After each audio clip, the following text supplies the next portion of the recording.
So like this is just before we start kind of thing, but like I just always try to tell people how it goes down on my stuff. But I don't like to have a plan or anything like that. I'll kind of like intro you and just like, start it off or whatever, but like I don't like to have like talking points. I did come up with like I think it's probably fun to talk about like our lack of marriage lives. But just go into that because like that's what we talked about, and so like I think it's good because I think there are probably a lot of INFP guys, especially like ADHD 4w5 guys, that are finding themselves like doomed because like, dude, I am not married still. So I think if we talk about it, I bet you it'll hit a big like chunk of guys feeling like they're weird. Like intros, like I don't know. I suck at it when it's like go time. Like, so when I get the flow, after we get past it, then I'll flow. Everything will be cool. But like right now, when I gotta start like on time or something, I suck at it. I get you. Because it feels kind of fake. It's like I gotta kind of like I gotta kind of like say something and like, oh, Christian, but it's like it's fake. It's not because we just had the real intro, but now I gotta do like a program intro for the people. I suck at it, dude. I'm just gonna go. I don't know what I'm gonna say. Hold on. Damn it. It's my worst part. All right. I believe in you. That's a good way to start it, Christian. We'll put that part on there. Okay. Hey, so Christian, thank you so much for coming over to my channel. We just we've met a few. What is it, like 2 or 3 times we've been on Joyce Ming's channel now? I think like about 2 times. Yeah. So we just had a talk with her last week, and obviously this is where this conversation is spawned because I've cherry picked her interviewees. But it's something that I was always intrigued. I mean, because we were making light on there and like the little bromance that I've called between me and yourself. Yes, absolutely. I just think there was always something with you because I mean, obviously I talk to a lot of INFPs and this and that, and I watch INFPs and things, and so you get relatable points with people, but with you are a 4w5 Enneagram, and so am I. You're a little bit older, so it's like I've found that like I can relate to all kind of levels of a like-minded type person, but like when you start niching it down and you start like INFP, then you do a male, then you do 4w5, and then like the age thing, and then it starts getting there where you could just kind of pick up this vibe of like there's like a stronger vibe. So yeah, that's why I'm excited to have you over here because I've always kind of flocked to you when we're in those groups. I've always kind of take shots at you and things like that. But as I vibe with you a little bit more, some of the other ones.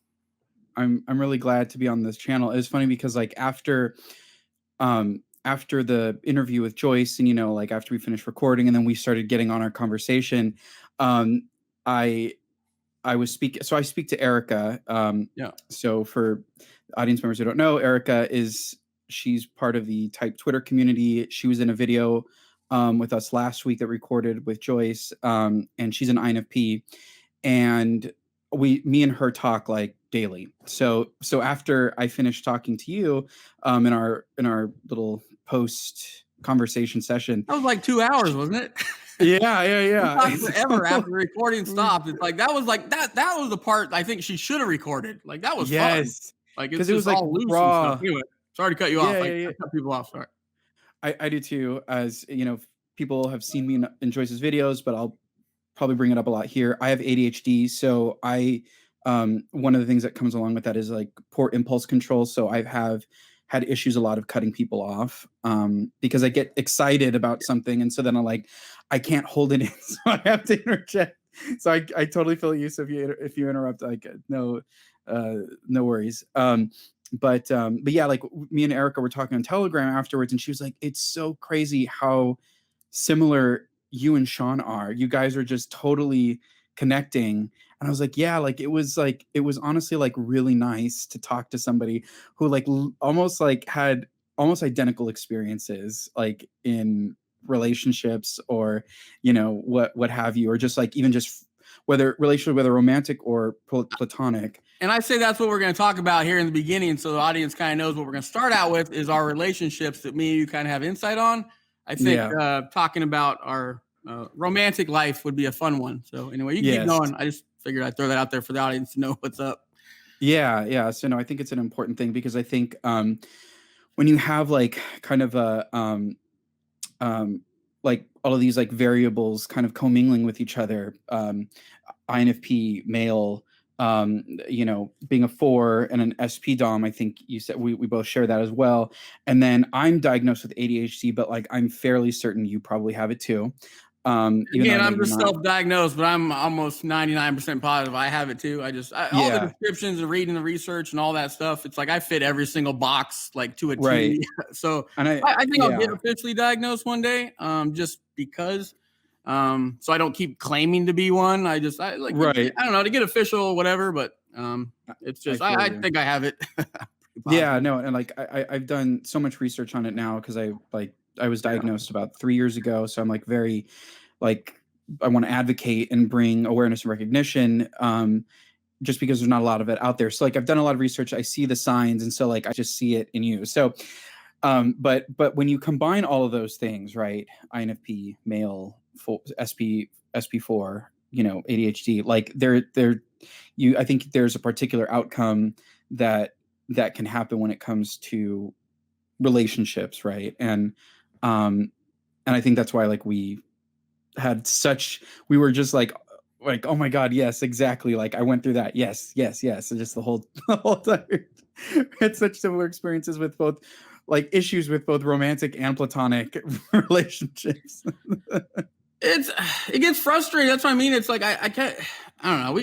I don't know how to really segue into this, but so we talked. So you haven't been married before. Mm-mm. Neither have I. How old are you? I'm going to be 34 in September. And I'm 40 years old. So 40 and 34 years old, never been married. And so a lot of society and friends and family are going to make a snap judgment of that a lot of times. I don't personally care. If I die never married, it's not a big deal for me. But if you're getting in our age, you see a lot of people around you. Like I have, you know, siblings that have been married a couple times. Like I'm like the old person that hasn't been married. So when that happens, you kind of like start thinking to yourself, what's wrong with me? But so for me, I like the idea. I'm a big romantic type person. I like the idea of love. I like to be like I'm really good in the first 6 months. Yeah. I'm sure everyone is, whatever. Right. The honeymoon phase, you know, I think that just transpires to everybody. But for me, it's like, I don't want to. So again, it goes into all the things. I think it just, with everything in life, how we get bored of things. It's the same thing. It's like, I wish I can stick to something and not have all these unfinished projects. Something I really get excited about, but then I'm bored and I go to something else. So I think that does have an effect on a person. Like it's like you get with someone, you're like, oh man, she's the one. I think I fall in love pretty easily actually, but when I find someone, I kind of know what I want because I am very, I guess, picky in a sense if I know what I'm kind of looking for. So when I kind of find it, I kind of go all in pretty fast, which I'm trying to curve that a little bit because I get a little excited. But it's like, but that's the whole thing. It's like things go along in this and that, but then it's like, I don't know. You can jump in there if you want. I'm trying to. Yeah, no, I mean, like, I'm just nodding along. Like, yeah, absolutely. I think that, like, INFPs in general, like, we can crush on people. We can like very easily. And I, you know, I'm no different. And I definitely kind of fall fairly hard. And I love love. I love the idea of love. If I read a book and there's a love plot in it and it's really deep and meaningful, like I cry. If I watch a movie and it's like about love, I cry, you know. That's why I watch romantic comedies a lot because I like to purge and it's like that's what I do. Yes. I watch them on purpose. I generally like comedies as my mom, but I will jump to romantic comedies. I'm not afraid to admit it, but it's literally because I need to purge those emotions out. So romantic comedies, you're going to have the humor, you're going to have the sadness, you're going to have all this stuff that I think INFP males especially need to purge every once in a while. Because we're not generally going to do it walking around outside. We're not going to, everyone, you know, people do sometimes think that we're crybabies outside, but I don't cry out in public a lot. It's just, I'll get choked up if it's the right moment or something like that, or someone I trust or, you know, whatever, but that's rare outside. So most of Yeah. my purging is inside or whatever. Yeah. No, I mean, very similar, unless like it's just like so painful for whatever reason that like I have to. But like I try, just because like I don't like attention. I don't like people focusing on me. And so if you're crying, everybody's going to be paying attention to you, whether positive or negative, you know? So like I just want to be in peace, sobbing silently to myself, and I don't want anybody to bother me. So I think that's a lot of what it is. And um but but yeah, it's just I have yeah, it's just like I love love. And so I think that's why like the problem is that like I think with every INFP, um is that there's like it's the romanticization of just like everything, including actual romantic relationships, where it's like in your mind, like we tend to be like INFPs. Obviously, we are in our minds a lot because we are more introverted. So like I think our mind is where our imagination comes out to play, and like and so like this is like where our NE is more in service of like facilitating our FI imagination of like different different ideals and stuff like that, different values. And so like I think it's so like we tend to build up a lot, and this was a problem my last relationship, where there was years of actually build up, because I had a crush on her for a very long time. Well, I had a crush on her, and then it went away, but there was always like a feeling there. There was still like an attraction. So like there was just just all these years, and then we finally got together, and it turned out to be disastrous.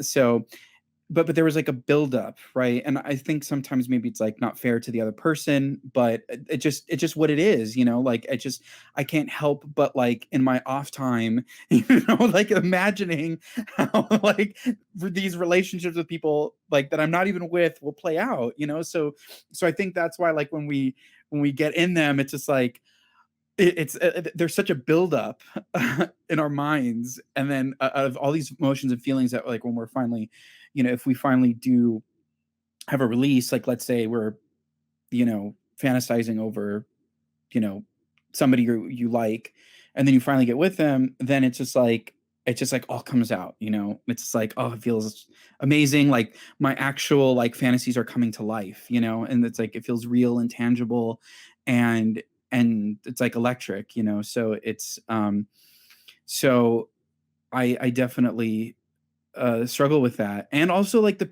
picky thing, like I know what I want, like I again, like I think for INFPs, like we spend a lot of time like thinking about what we like and what's important to us, and so like I just know what I want. But that's what a lot of people do. They always say, it takes like 6 months for me to know.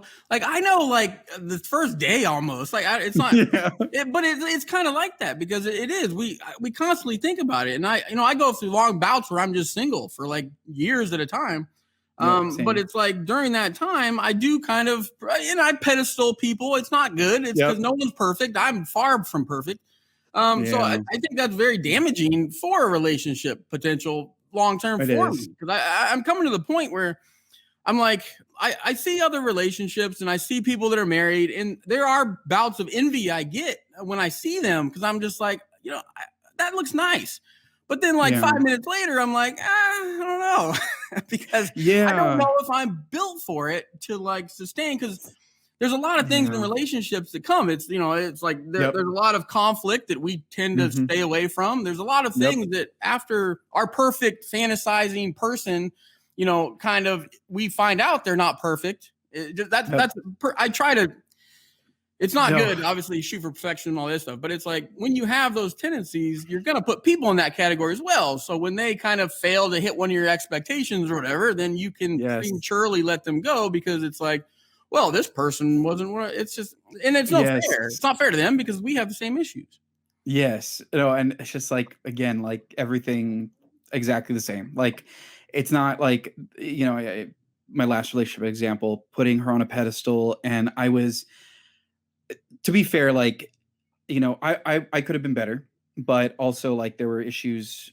She wasn't also she had just gotten out of a well, a 13-year relationship, and 5 of those years with that person, she was married to them, and that person, and her therapist, she had to go to therapy over it because like her apparently he was emotionally abusive, and her therapist diagnosed her with PTSD. So like, you know, she left her husband, like separated from him, and then like maybe, I don't know, 8 months later, me and her got in a relationship. So, you know, so there was a lot of issues. So it wasn't like, I mean, I accept my responsibility, my part for like not Yeah. communicating very well, but also like, you know, because it's both people. It's never all just one person. But Yeah. but like she just was not um she just wasn't very great. Gaslit me a lot, totally invalidated my feelings. Just the worst things you could do to an INFP, like tell them that their feelings are not valid, tell them Yeah. that their feelings are fake, and then like make them feel ashamed or like make them feel bad for feeling a certain way. Like worst thing you can do. And so like I didn't know how to handle that. So like I ended the relationship like fairly quickly, and this was like I was devastated because this, you know, it's kind of going what you were talking about, like just like it's a really, I don't know, unless you're like our have all of our qualities and characteristics. I don't know if like people will understand the devastation that happens when you unfairly, yes, put somebody up on a pedestal and then they don't, they turn out to be somebody totally different. Yeah. And like it feels like, and I've had to work through this in therapy, but like it felt like this person died, like because she was so different than how I thought she was, and you know, and it's a really hard thing to recover from. And that a lot of that goes on to us, though. It's kind of our fault if you look at it to a point, because Yeah. we set ourselves up. You know what I mean? Because it's like people are generally going to be fake. I don't think I am. Like when I'm like, you know, early in a relationship, I'm giving you everything I got. Like everything that Right. I don't share with nobody. I want that Right. person to have all of it, which usually scares them, especially if they're not an understanding type. They're like, dude, Yeah. slow down, dude, chill out. Like, I don't know what all those emotions and feelings are, but that stuff's supposed to come like 6 months, not like on week one. But that's what I do. And I try to curve that because I know that it's just like I wait so long and I kind of know what I want. And Yeah. then, you know, I just want to give them everything. Again, when you go in our deep levels that we don't generally share with the public, you know what I mean? But when we do it No. with a stranger that we just found out, Yes. it's like they can get overwhelmed. So I get Right. that. And I have somewhat ruined. But the problem is when I do that, when I've done that, and then you see those people pull back, because I've been in Yeah. relationships with ESTJs or whatever. So they're not the Yes. best with feelings. But Nope. like when I pour out those emotions, and then they pull back and I see it because I could very much see if someone puts up kind of slow down, buddy. Yep. That's like a rejection to me where I'm like, Totally. dude, I just offered you the depths of myself that is so precious and protected. And like, I got this magnetic force field around this thing with barbed wire, but I just Yes. completely gave it all to you. And then right when they reject it, like that hurts me hard. And it's like Yes.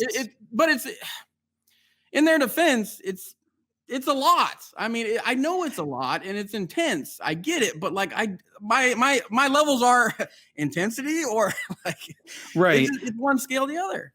Right. And so like I think that's something that like probably people like us INFPs are in our like kind of specific category of like SP 4w5, ADHD, etc. Like I think that's something that we have to be careful of because like one of the things especially like is that like we can tend towards black and white thinking or like being black and white in certain how in our behaviors, like we're either this way or that way, and there's like no in between. So I definitely agree that like that's something that we have to work on. But like at the same time, like one of the things my therapist said, and she said, I'll never forget it because it was very powerful. She said, Christian, like, you know, there's nothing wrong with you having ADHD. In fact, she herself, her significant other has ADHD as well. So she's, you know, she's been in a long-term relationship with him. So, you know, so she knows from personal experience. But she said one of the things like you have, you know, somebody who has ADHD, like it can cause stress and strain in relationships, you know. So like she's like, but what's really important is that you have to find somebody, like it's just so especially critical for you that you find somebody that accepts you fully for who you are. Yeah. So my point being is that like, yes, we could probably like tone it down a little bit, but at the same time, like if we're honest and open and say like this is how we are, like that person, if they really want to be with us, and they don't have to, but if they really want to be with us, then they should be accepting of who we are instead of rejecting. Because like that is so painful. Like it's already like, as male INFPs especially, it's already like society basically tells us don't feel feelings because you will be beat up and you'll be made fun of and bullied. So Which like you it's do. That's yeah, what he does to us. So that's it's what true, but absolutely happens. but that's us. So especially with us, we're so purposeful driven to be ourselves and individualistic. But when you're young and Right. everyone's telling you all your feelings are invalid and all this and shove them down because you're a man. I mean, I get that, but that's how again, a lot of relationships in the younger years, we fall into the friend zone and stuff because when you do base it on female and males, women do look for protectors and confident kind of men. They just do. I know like older women, generally are going to come around to more INFP male kind of people, especially if you become confident older you get. But like a young INFP, I got friend zoned all the time. And it was just because, especially young women, they do, not all of them. I'm just generalizing. I'm not being all women, but I'm saying how men and women work. Women do look for that protective person. And so like a lot of women have that old school, like they go for all those alphas and the rude guys, and you're just seeing them like, dude, why would you go with that guy? It's just it's the psychological nature of a female. Generally, not all of them, but I'm just saying it's like that's it. So that's why I've always hated stereotypes, like all the male stereotypes and all the stuff that we are currently in and how it's been for our whole lifetime and forever. But it's kind of like we're supposed to be someone we're not, and that goes against everything that we are, like to the core. And so, like, in my opinion, it's like the older we get, then you finally start getting that confidence to be like, dude, I don't even care. Like, I'm going to go pet this puppy in front of all these macho dudes. They're going to say that I'm gay, but I can care less. Right. But like in the younger years, it's rough, man. I don't know why I cut you off. You were saying something good. No, totally. I mean, like it's like, this is free flow. I don't care. But 1000% absolutely everything you're saying. And I think because of all those things, because of all those experiences that we felt, like that's why like when we do open up to somebody because we've been conditioned not to, negative reinforcement. So when we do open up to somebody and then when that person like invalidates your feelings or gaslights you or whatever, like, or pulls back or says you're too much, like that is like, like that's just, that's opening up like a really deep wound. And then that's like re-traumatizing us. So then that's why, we're just like, well, fuck this. Like, I don't want to be in a relationship, but that's how most people are going to be like, And I kind of can't recover. Like, that's what I'm saying. I can't when they pull back and I see it, I'll pull back because I'm like, okay, I'll give you the whole pot, but then you reject it. Not all of it, but you reject it because of whatever. But then I can't, it's one of those things. I try to say I don't hold grudges and this and that, but when it comes to my feelings and emotions, when they're kind of stepped on, it's like it does hurt me, and I can't really fully come back to that person because they hurt me. And not if they intentionally did it or whatever. They're doing it on their own fears and whatever. They're just not ready for it.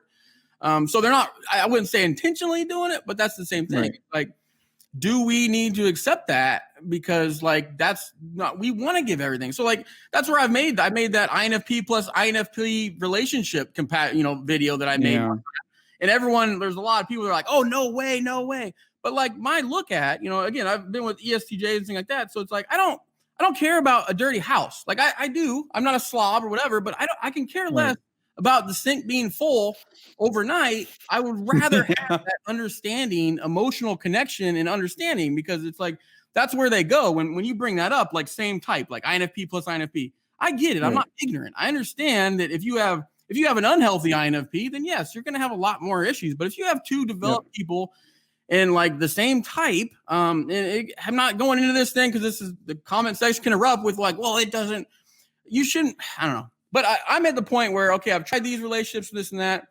And I'm just interested in trying a more like-minded type, because that's where I think I just, when I'm with these people that can't really be on that meta land with me and just kind of have that unspoken understanding, and it's more of a deer in the headlight look, or just like, I just don't get it. that's more damaging to me than chores building up, or no one's going to answer the phone or the door because we're scared, like whatever. Right.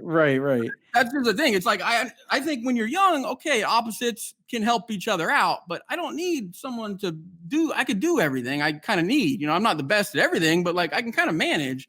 So I don't need my opposite to do my dishes for me or do my chores. Like I need someone to understand me, because that's what kills me the worst. Yes, absolutely. So that's what I'm saying. I don't know what my next type is, and nor am I going to like make people fill out an MBTI thing and be like, hey, if you're not this, then it's not that. But it's just I'm intrigued to think that route and just at least troubleshoot, try it. You know what I mean? So it doesn't mean it's guaranteed, but like that's where I'm kind of leaning at for like, okay, I tried those, now let me try this. I totally agree, because like I think yes, on like some level, like you can get along with any type, but like both people have to be willing to like really work at it. And it's like, to me, if somebody is like pulling back or like embarrassed with you, or embarrassed of you and is not fully accepting of you, then like that's not somebody who's trying to work and make the relationship work, like that's just so I think that like it's in those situations, like then it doesn't make sense to continue on with that person. And like I think just in general, like maybe for people in our specific situation, I think you're just gonna have better luck with an INFP or maybe even an INTP, depending. That was okay. I didn't know if you've gone down that route, but those are that's kind of where I'm at. Like I've told people this before. I'm like, those are the two because I'm like, I don't hate to get in this because it erupts with pissing people off. But like, it's like, I kind of like my S in the N, like that's kind of my first letter that I kind of really want is the N. And then it's like, then I jump over to the J and the P, and I kind of, because again, like the whole, I know that I love Joyce Big, but like a J can typically have more of that structured, like kind of rule abiding kind of thing where that's gonna kind of clash. And so like for me, it's like I've been with J's, I've been with the structure, the S's and things like that, and it's like I don't like to be controlled in any way, shape, or form. And I think a lot of that is why I'm not really great at relationships or even gone down marriage stuff, because like there's a part of me where I hate being caged in any facet. If you put me in a corner, I flip out. Like I can't stand. So like in a relationship, whatever. It's like, oh, you're just emotionally unavailable, or you're not commitment oriented, whatever it is. Yeah, okay, fine. Use all that stuff, which that's probably what it is. But it's more so just like I don't like to be held down. I want to like kind of be free. So in relationships, I'm very loyal. Like if I'm in a committed relationship, I've never cheated on anybody in a committed relationship. I don't care how bad it's been. I don't cheat. But it's like, it's one of those things. It's like, I like to have my freedom and kind of this. So like if someone's kind of instilling rules to a point, like that really bothers me. And so it's like, yeah, well, that's part of it. You got to have rules and you got to have structure, and that's fine. But how we're built generally is we're going to make rules for ourselves and boundaries for ourselves and this and that. But like there are, so it's like, I get it. I admit I'm kind of selfish. I'm stubborn. Like when I'm kind of stubborn. Because I'm trying to hold. I kind of want to like the two halves make a whole stuff and all this. I would rather like give up like a quarter. And then, like we have some kind of thing where I can't give up a lot of myself. I just want to be myself, and I want them to be myself or themselves. And then like we kind of like meet in the middle, or I don't know what it is. I don't know how to explain it. I get what you're saying. I actually think that's like, but that's how it should be. Like it should not be two halves making a whole. Like it should be two wholes coming together to like where like both enhance each other being together, right? But it's not like you need the other person to complete you. So when I start giving myself up, and that's kind of what it's been like my relationships, I've kind of had to give up little things. I've kind of had to submit, I guess, or be submissive in certain areas. Because to make that person happy or whatever, the stories of like happy wife, happy life, all that stuff. Right. It's like, I don't agree with none of that stuff. It's just both people should be happy. And like, if someone or the other, if they're giving up too much themselves, if I'm especially giving up too much, like that's not, So like, that's where I mean, I kind of feel like I may just not be, and there's nothing wrong with that. I'm not saying that people that are married and set up for relationships, been married for, there's nothing, I respect that. It's awesome. But like, it doesn't mean it has to be for everybody. Just because we don't get in long relationships and we don't get married, it doesn't mean we're broken or messed up. It just means we're built differently. And that's my whole point. It's like, to where I'm thinking, it's like, I'm not writing off marriage. I'm not doing that for myself at all. I'm just like, I'm still on that same hunt, like you're saying, like just finding that person that really understands you and you don't have to give up a lot of yourself. So I'm still always going to leave myself open for the idea. And they may very well get married or whatever. So I'm not saying it's horrible thing, whatever, but like, I'm not going to do it just because. I'm not going to do it because I'm an age or, 40 years old. Oh no, my man biological clock for marriage is ticking. I don't know. No, it's true. No, but that's how it is. Like, society does that. Yeah, but I don't. I can care less. That's what I'm saying. I don't care. The age thing does not matter to me. I don't care about that. But it's like, I just want to be happy. And so like, I'm not going to do it just because. And it's like, I don't need that. So, absolutely. I mean, like, I'd much rather get married later in life, but like that, the marriage for the rest of my life is, obviously it's not gonna be perfect, but it's like overall like really awesome. Then like rush into something just because I feel pressure from society to get married when I know deep down it's not really right. And then like have to go through the awful, horrible mess of getting divorced. Cause I know people, including my ex-girlfriend, who have gone through divorces, and like every person I've talked to has said I would never wish divorce on my worst enemy because it is so awful, especially if you have children. And it's just just kind of figuring out like there's just so much pain, the process of especially getting the lawyers involved, dividing property. There's like a lot of like really personal feelings about who's getting what, and it's awful. And so I'd much rather like not even have to deal with that, just because I have to like, subscribe to some sort of like timeline of when you're supposed to get married or whatever. I think that's ridiculous. So like, I'm right there with you. And like, I'm the same way. Like I'm leaving myself open for the possibility, but like, I'm not just going to do it just cause. And I've really, that's why it's really refreshing talking to you, because the last few years I've felt this way and I've never like fully expressed that to anybody. Just because a lot of people that like I know are already married and stuff like that. So like, but like or they're in relationships. So, but I just don't, I've also started to get the feeling that maybe I'm just not built for marriage. I don't know. How long is your longest relationship? Oh, not long at all. Like, months. so before in the all the way up to like when I met my kid's mom or whatever, around 27 or something like that, I was my longest relationship was 8 months, and that was a long distance relationship, which that probably doesn't even count. So like that was the thing to where I saw her or whatever. So it was mostly a phone based one, and I saw her like every once in a while. But that was the extent. It was 8 months, which you can't really consider 8 months, whatever. But like then it was my kid's mom. And again, she watches my channel, so she may probably disagree, whatever. But like, we were as whatever. I can't. I'm just trying to be honest. But like, we were in the relationship for 8 years, but I would say that was 7 years too long, kind of thing. I kind of knew it wasn't right around the year mark. There was a vibe was gone and things like that.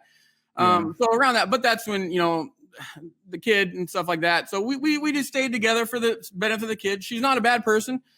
We just clashed. That's what it was. Yeah. And so like now, when we separated or split up or whatever, wasn't married, but when we split up, everyone, she's remarried or not remarried, but she is married. Everyone, all of our lives are better now. So she's not a bad person. We're very civil between each other, but putting us together, it was just not good. And I think a lot of that was on my end where I just, I was younger, but also that just feeling caged in to a very structured relationship early on. I knew deep down it wasn't right. So if I check out of anything, if I'm not inspired anymore, it doesn't suit me, I flip out, like in any aspect, not just relationships, but that's kind of how it was. So, regardless of what she said, or, she's entitled to her opinion of how it was for us, whatever. But in my opinion, we were together. So again, that was about a year, I would say, that was somewhere around there. But then I took 2 years off, and then I got with another one that was a year and a half. So, I mean, those are extent of my relationships. But like my kid's mom, I tried to end it a lot. It was almost like every year I was like trying to recommend that we break up. But I think INFPs also have a very hard problem, male or females, staying in things in general that aren't good for them. So like I was plagued by that to where I knew it wasn't bad, but again, whatever it is, quitting a job or whatever, it's that conflict that you got to face. Nowadays, when I'm older, I can do that a lot faster because I understand that, yeah, it's going to suck, but it's better than slowly suffering. And I've talked to numerous INFPs, obviously, on this channel that I do hear that are in relationships and this and that for way too long. They don't know how to get out of it. And I feel for them. And I was susceptible. I did the same thing. I was in something that was slowly killing me and us, all of us, my kid, her, everything. It was slowly just toxic. And like, that's what I mean. When we check out, we need to leave, like anything, like because everything's around us is going to be bad, especially for our health and everything else. So, no, I mean, that was one thing that I actually did that I was, I guess, I don't know, proud of, I guess. I don't know if proud is the right word. You said you kind of ended it pretty quick, right? That's what you said. I did. Yeah. Like, I don't know what, 2 months or something. It was, and it was with an INFJ. So, you know, I love INFJs. That's what I'm saying. Like I have the most INFJ creator buddies and all this stuff. I just do. So I totally vibe with INFJs, but that's the whole thing. I don't know if I don't necessarily want to be in a relationship one, is what I'm saying. Not great. But it doesn't mean it can't work. But like, there's certain things about them that, I love them. I vibe with them. But like relationship wise, I'm just like, I see red flags in that pairing. So I totally get what you're saying about the J thing. You know, I was reading that from this student of Carl Jung, and she said that like the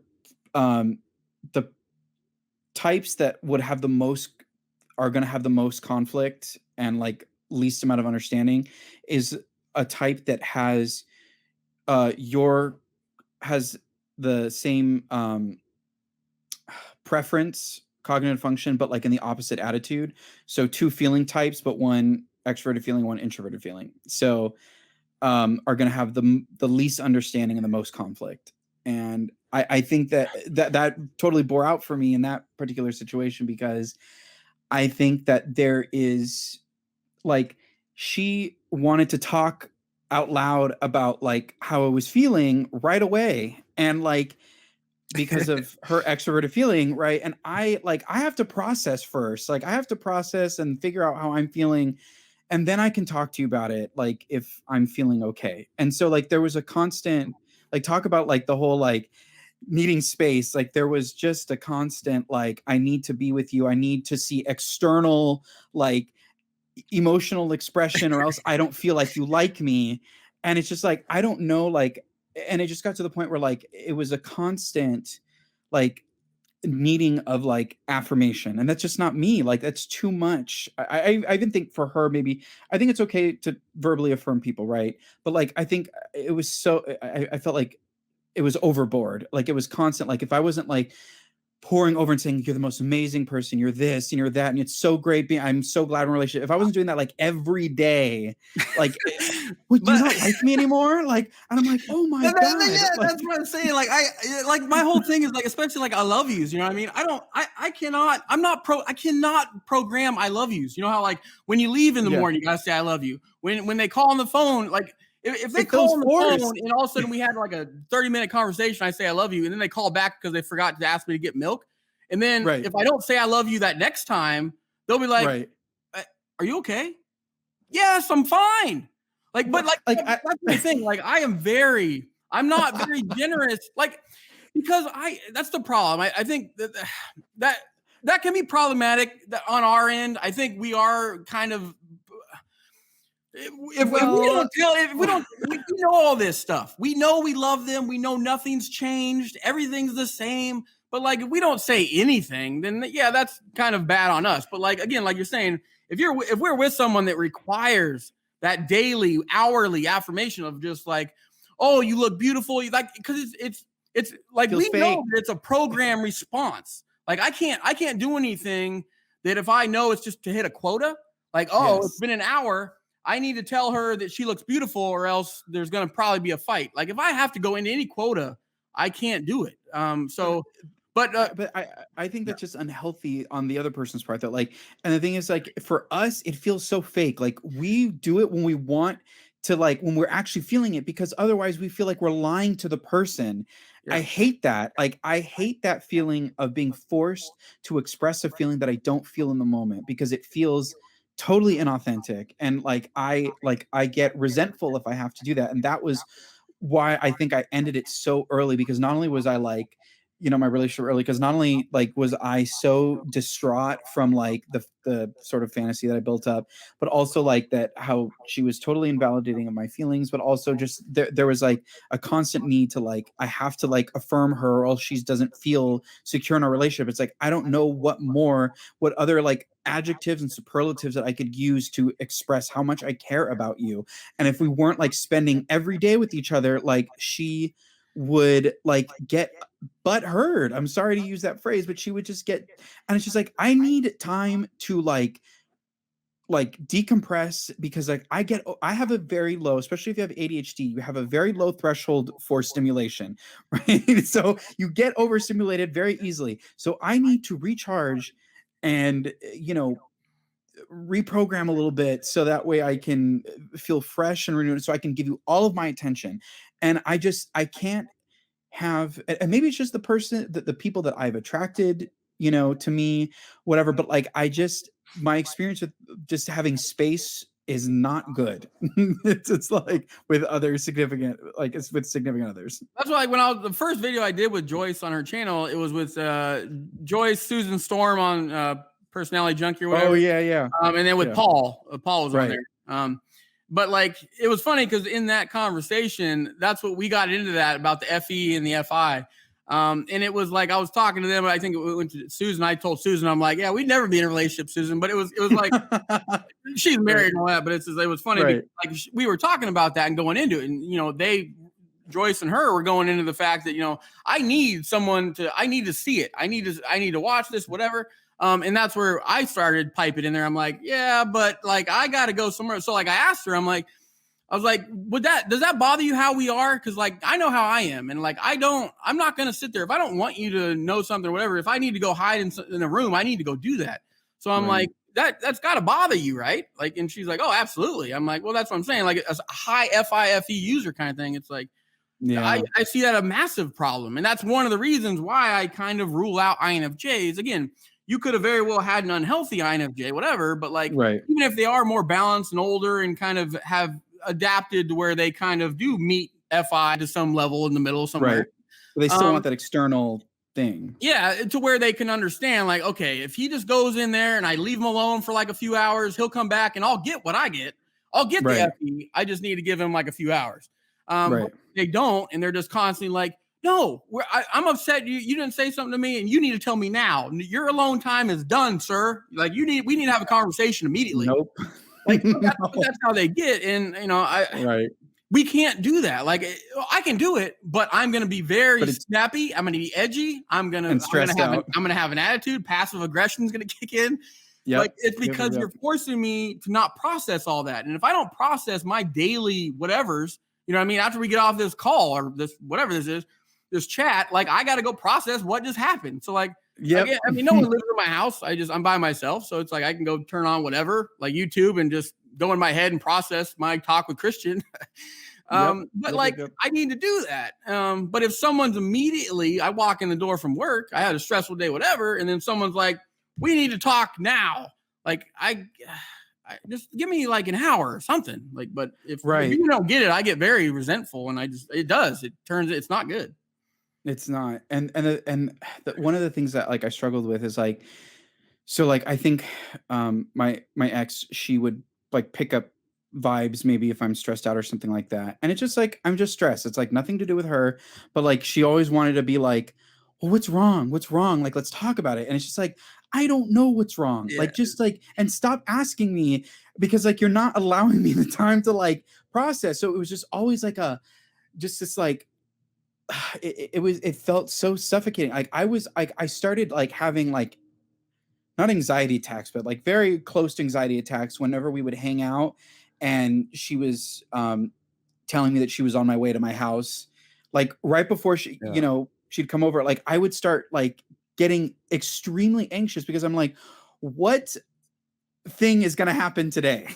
Like how am I going to say something wrong or not express something in the correct way, or like there be a panic because like, oh my God, something's wrong. Like, what's wrong with you? Like, is everything okay? And it's like, fuck, like just leave me like just give me like 5 seconds to just like decompress. Like, and also if I'm stressed out, not everything like has to be like a catastrophe. Like honestly, like just if you see that I'm stressed out, like if you want to ask, just say like, hey, like, I notice, you seem a little stressed. Like, is everything okay? Like, do you want to talk about it?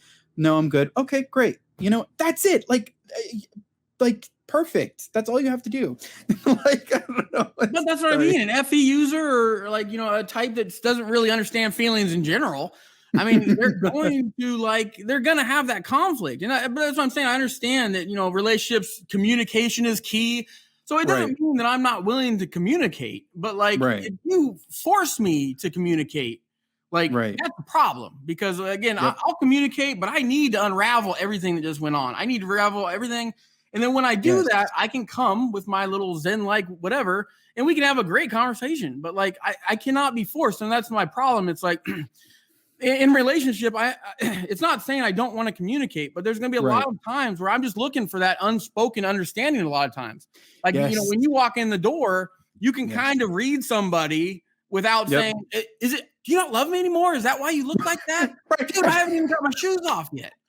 Like, but that's what I'm saying. It's like, that's my whole point. It's like, I don't care if like-minded people have similar struggles where we suck at a lot of these other things, but the ones that we relate to, I want all that over the other crap that we suck at. You know what I mean? Like, that's where I'm at in my life. And I see that more valuable, but people immediately go to like, oh no, that would be bad because, this surface level thing or this surface level thing or this surface level thing. I don't care about those surface level things. Like, I want those deep understanding things where our emotions are understood and respected and appreciated and, whatever. But like right when someone, that's what I mean. It's like it's like with how she rejected it and all this stuff of like invalidating your feelings and this and that. Or like when we give out everything we got and then they push back and be like, no, I don't want all that. I don't want all that. I'll take 50% of that. I don't have 50% of so when I'm out in public, I'm not giving the world, they don't see the depths of who I am and my emotional ability. On YouTube, I am way more vulnerable on YouTube talking on a camera than I am in real life, just openly. You know what I mean? But like, if I'm with a person, like a significant other that I've like imprinted on, like that's going to be a higher level of vulnerability that what you see on YouTube. It's just another notch that I have to give. You know what I mean? I'm not going to be fully vulnerable on YouTube to my highest extent. I still reserve stuff down there that is not, I'm not opening it up. But it's not, I still try to be as very open as I can be on these things. And I do feel comfortable on a camera. But like when I'm with somebody and I find them and it's that person where I want to give them everything I got and they reject me, it's devastating. And I can't usually come back from that. No, it's hard because it's like, in my experience, it's like one or the other, right? Like the other person is forcing you to like express emotions and feelings when you're not ready, or like you do, or it's like you do express and then there's a rejection. So it's like, it's never like, so it's always so hard to find somebody that's just like, I understand it's not perfect. Like you can't find somebody who's perfect at it, but like, I would just rather like, just the thing is that like, what frustrates me is that like, and I don't want to sound like, like INFPs are perfect all the time because we're not. No. But like, I just feel like for people like you and me in particular, like we hold space for other people, and I don't feel like that's always reciprocated. To us, we try to be very understanding, like listening, paying attention, and like validating feelings, like you're not crazy for thinking that, or there's nothing wrong with feeling that way or whatever. Like, but like, and there's no pressure to like force somebody to like sit down and have a conversation and express their feelings when they're not ready. But like, I feel like that is not like, at least in my experience, and obviously like there are people who are out there who are like us, but just in my experience, like it's just not always, we're not always afforded that same kind of acceptance and that's what I'm understanding. getting at. It's like, so if you do have like a TE user or something like that, it's like, they're doing it, but they're doing it in their way. So like, we're not getting our Right. cup filled up how we need it. So like, again, Right. if you have like a, ESTJ, for example, it doesn't mean they're bad people, the whole Luke Right. Skywalker, Darth Vader trap. So I understand that's the crazy thing where we're the innocent people chasing butterflies and they're the person that just goes around and kills rabbits. So Right. like, it's not, I understand that thing, but it's like, I'm not trying to attack them. They're not better. We're not, Right. no type is better than no other type. We all have our strengths and weaknesses the same, you know what I mean? But it's like, that's the whole thing. When you're with like a TE user type person, they're going to show what they have, like, just like we do. We're pouring out our feelings, but they're going to come with, hey, I'm going to get all this stuff done for you. I'm going to organize this. I'm going to do this. I'm going to do that. So in their way, they're showing it. But like, that's what I mean. For someone like us, that doesn't fill up our cup. So I understand that can help you, like when you're younger and you don't know what you're doing. So like, there was times that I've appreciated ESTJ help, from them, whatever, calling to order pizza, because I hate calling to order stuff. I hate to like, there's certain things that I appreciate, them answer, the door rings and all of a sudden, hey, can you get that? Right. Certain things like that I appreciated for them, but like, I can do that stuff. It's not just, so my thing to get my cup filled up the most is to have a person that has more of that feeling understanding. But then when you cross over to the FE kind of person, that's where I see that conflict, because it's like, they have that feeling type thing going on, but like it's also more of an external thing where a lot of, so I think, I think that just goes to what you're saying. Like for us, like it's hard with extroverted judgers, FE and TE, like having J types. Like that's why, like, I'm like, if I can find a healthy INFP, honestly, like I would be great. And maybe an INTP if they have their inferior FE figured out, because like sometimes when they're unhealthy, that can be. No, that's where I'm at. I'm literally INFP, INTP. That's where I've kind of narrowed it down, but it doesn't mean it's going to be successful. And that's where people in the comment section blow up. Right. And they'll do that. They'll look at it from the small vision point of view, but it's like, I'm the same way where it's the same thing. I'm kind of down to two types I'm interested in. I know INTPs. I get it, but they can totally understand you. You got that, the logical part of their side, but like if they understand you, this and that, it could be a very good connection. But I mean, like I have a friend, and he's been on Joyce's channel. He's an INTP, and he has an INFP girlfriend, and they're doing fantastic. He really enjoys her, and so like I definitely think it can work. It'd probably take a little bit more work than INFP, of course, but it absolutely. I just think that like having a dominant introverted judging function, like there's just an understanding of like, just like needing, and then having the auxiliary NE and then the SI, it's like it's very similar. Like there's a lot of similarity, a lot of understanding. Like that's why like I tend to like have well, because I don't know very many INTP females like personally, but like I've talked to one for a while, like on the phone. I've talked, and the conversation just goes forever. Like it can go for like 3-4 hours, and you're like, the time. It's the same kind when I'm talking to an INFP. I've talked to INTP female that long, and it's like crazy how it's the same. It's like it's never endless conversation. It's kind of it's cool. It's awesome, and like I said, I think there's just an understanding of like, because we're both introverted, we're both usually very weird, and we just understand. We probably experienced a lot of like flack for who we are, because we're different, and so like I think there's just an understanding there. The other type that I might, if they're not like too, I don't want to say crazy, I don't like that word, but like if they're not too, How did you know? Well, when you said if they're not too crazy, ENFPs, the ones I've known, they wear me out. Like they got some energy. Like I saw a lot of people like look at me, how excited I get on these videos, and people, I mean, like I've said that, like I've like claimed people like think I'm like 10 different types, whatever. But like I can definitely masquerade, look like an ENFP, I guess. But like, I'm 100% not extroverted. I know that. But like when I'm with an ENFP, they have energy for days, and I'm just like, I can't hang with those. Like, so that's the whole thing when you said that. They're not too crazy. I'm like, yeah, that's probably an ENFP. Right. So like, because like if for INFPs, like I feel like if we're ever like confused about whether or not we're ENFP or INFP, like just hang out with the real ENFP and you'll know. Because like, holy shit, like I'm impressed with their NE. It's incredible, like how quickly they can generate ideas. But man, sometimes I'm like, I just need a break. It just a little, you know. There's a lot of people would notice with me is like my NE's kind of on a hyperdrive kind of thing. So like a lot of people notice my NE pretty heavily. I think it's just in certain situations, though. I bet, yeah. Like if you're just interfacing with people, I think your NE comes out. But that's like INFP's first point of contact with the external world, right? Yeah.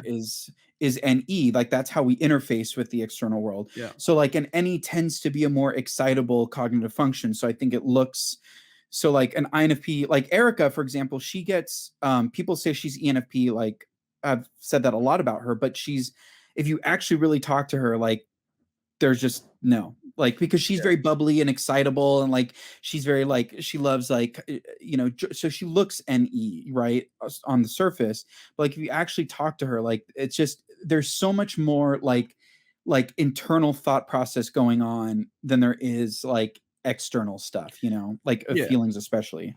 And that's what I mean. Like, so when I get bubbly and animated, I go overboard, but it's because this is my kind of outlet. This is my thing. This is my passion video. So like, I'm not crazily bubbly excited as much. Like right now I went through a whole work day. It's like, it's kind of the end of the day. So I'm like kind of, tired a little bit.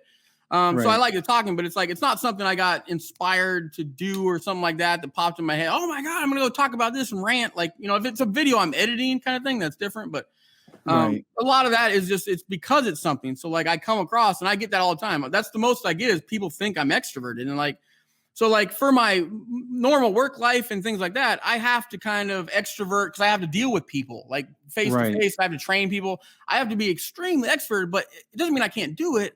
But like I am stressed like heavily throughout like the entire week. You know what I mean? So it doesn't mean I can't be talkative and all this stuff because I have to be to get paid.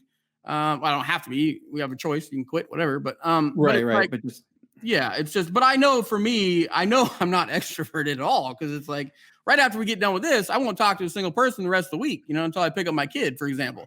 People don't come over. I don't go hang out with friends. I don't do anything. Right. Well, see, I think what it is like for you particularly, like, because like you go a long time without talking to somebody. So like when you do have this kind of like casual conversation outside of like a workplace setting, let's say, like then all of that comes out. And I think the other thing too is that like, I think just you probably have integrated more of your extroverted functions into your consciousness more because like you've been forced to because of the job that you do. I have to be an ESTJ most of the time. So that's where I really am like what my jobs have entailed for the last 20 years of my life.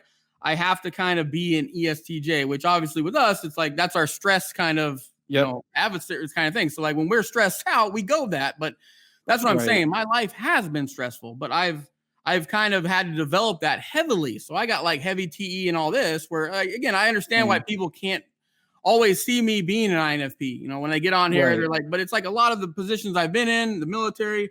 I've been in a lot of leadership roles and I've been a manager for like 5 years. It's stuff that like I was stressed out to the max doing. Right. That's what I'm saying. It doesn't mean because you did all that, you're this, or because, it's like I've had people comment because I was in the military. There's no way I could be an INFP. It's the people's understanding of this whole stuff and how it works. But it's like, it doesn't mean we can't do any of it. It just means that you're going to trade off like some shadow development or whatever, like cognitive functions for, you're going to develop that stuff a lot stronger, but you're going to trade it off with some stress.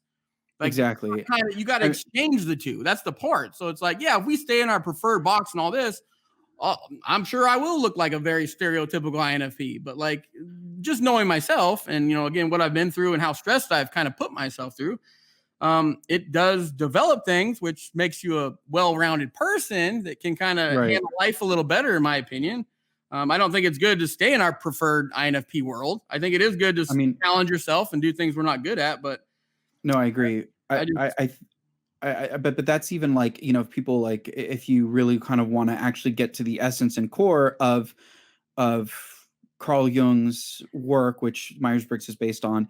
I mean, to be honest, like I've started reading a lot of his work recently, and like really like the cognitive functions and like typing was not really important to him. Like it was only important insofar as it allowed you to start at like a base foundation, so that way you know what to work with. It's like, okay, if you are this particular type, like an FI type is how he would describe us, then here's here's what you're working with, and here's what you need to do to strive.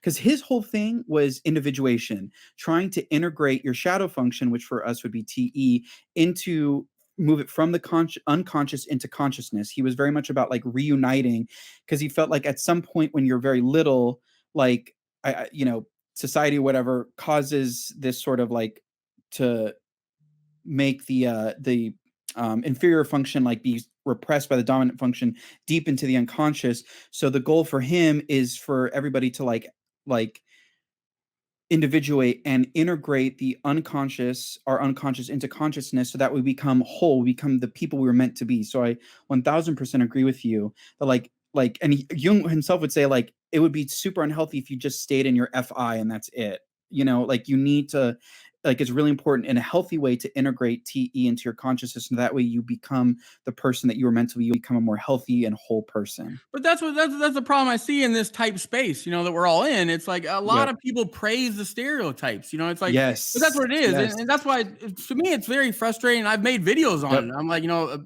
something I don't like about the MBTI like stuff. Cause it's like, I love the systems. I don't care what it is. OBS, like Enneagram, all this stuff. I love all the systems, but like a lot of people use it for like, right when they get that, whatever description, they limit themselves with everything else. It's like, well, I can't speak in public. I can't do this. I can't do that. And it's like, but a lot of it, and again, this is stuff that's going to trigger people when I say it, but it's like, it helps people validate like not doing things. But that's my whole thing. It's like, so it's very frustrating with me when I see that, because again, it's like, you know, even the talks we had, you know, with I hate to, I mean, they were good people like Martin and stuff like that, like doing the monk stuff, but he kind of came at me with like, you know, well, Sean, you know, I think you did it wrong with, you know, stressing yourself out. You should have done this. You should have done that. But when you made that comment, that's my kind of thing. It's like, I get it. He's really being an INFP, you know, living a monk minimalistic life and this and that. But like even him, you know, he's a good dude and he knows what's up to, you know, for his side of things. But like he kind of made that snap where he's like, you know, and I was admitting to myself too. I'm like, you know, go to kind of a job that would be more preferred for you kind of thing, in my opinion. But at the same time, I'm like, is that the best route? I don't really have an answer for that, because I'm like, I don't have a horrible life. You know, it's like, it hasn't turned out bad for me, but I have been very, very stressed. So I think that, yes, my life could have had a better balance. And nowadays, the older I'm getting, I'm trying to get myself out of these toxic jobs and things like that. I'm trying to get to more of a preferred balance for myself. But I did develop things because I kind of had to, you know, to pay bills and carry family and all this stuff. So I don't try to see it as so much of a negative. But I just a lot of types, like, you know, it's like right when someone sees me do something or say something that's not perfectly aligned with an INFP cognitive function sentence by sentence, they'll make a comment. Oh, that's not what an INFP would say. What does that mean? Like a stereotypical unhealthy 18-year-old INFP? Yeah, probably not. But like, that's the point. You need time. And it's like, you need it. So like, that's what I'm saying. YouTube is dominated by a lot of the younger INFPs. You know, you don't have a lot of older INFPs on here making videos. And if I wasn't into video editing, I wouldn't be doing it that much. You know what I mean? But there's so many things that tick my box for YouTube, is why I'm still on it. A lot of people just hate video editing, so they don't do it. But video editing is my kind of outlet for creativity. But then I get to possibly help people. I get a kind of vent. I find that I'm very vulnerable, comfortable on camera, opposed to outside. So it's like, you know, 38 years of suppression from going out in public. now I'm at a point where I'm like, I don't even care no more. I'm just going to let it all out. Like, I'm just going to say what's on my mind. I'm going to, all this stuff that I hoard in, I'm going to let it out. And hopefully it could probably help people. So like, absolutely. That's where I'm at. But it's like the more I'm in this space, it's just like, I understand that we need the stereotypes we need to have that foundation of understanding, because else we'd be talking to everybody. It'd just be like the front door, we're talking to everybody again. So like, I understand we need to have the stereotypes, but like they're held too tight. Like people get angry. People like, it's like, how dare you INFP for doing that? Because INFPs as a whole stereotypical base don't do that stuff. Yeah, I get it, but I mean, we can't do it. Yeah, you gotta because again, human nature, they're fear based. People are scared. It's like, I think it was even Erica was saying that, or she was saying the thing about she's very scared or something like that, or fearful, or I forget what she was saying, but like that's how the human brain is made. It's like its sole purpose is to make us safe and like protect us. So like, especially in INFP, when you're kind of at the mercy of your brain 24 hours a day, like if you don't figure out how to beat your own brain, yes, it's going to come up with every little single idea in the world that like heighten the craziness, just like with YouTube. Social media, being in front of people, like you say, I hate being the center of attention. Like right now, but Sean, you're in the camera, you're in the center of attention all the time on you. No, I hate being the center of attention. I hate it. So like, but this was my biggest fear, like massive fear of starting a YouTube channel. Yeah. All that. I got to be in front of a camera, which I never took pictures of myself. I never, let alone get on video. So doing that, being the center of attention, being on social media site, having all the comments and critics and conflict that can come your way, and all this stuff. Like, but that's what I'm saying. So someone can see that. And yes, I know it inspires people. It can inspire people to, like, if they're on the edge and like, oh, I'm scared of that. Some of them are willing to do that. Someone just commented like yesterday saying they were going to make their first video. And, but it was like, but that's my thing. It's like, they can see that and then be like, instead of being inspired per se, they turn it into validation, where it's like, no, you must be an ESFJ or something, because I wouldn't do that. So you're another type. That's all I can use to say that. And it just frustrates me, because I'm like, I don't know. I agree. Because I think people are they're really hurting themselves.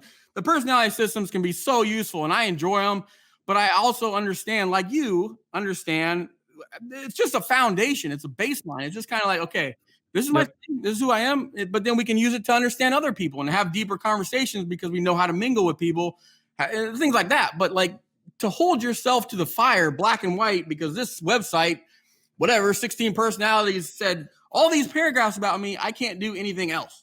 Like, it's so frustrating to me that I see that out there. And I just feel sad for people, because it's bad.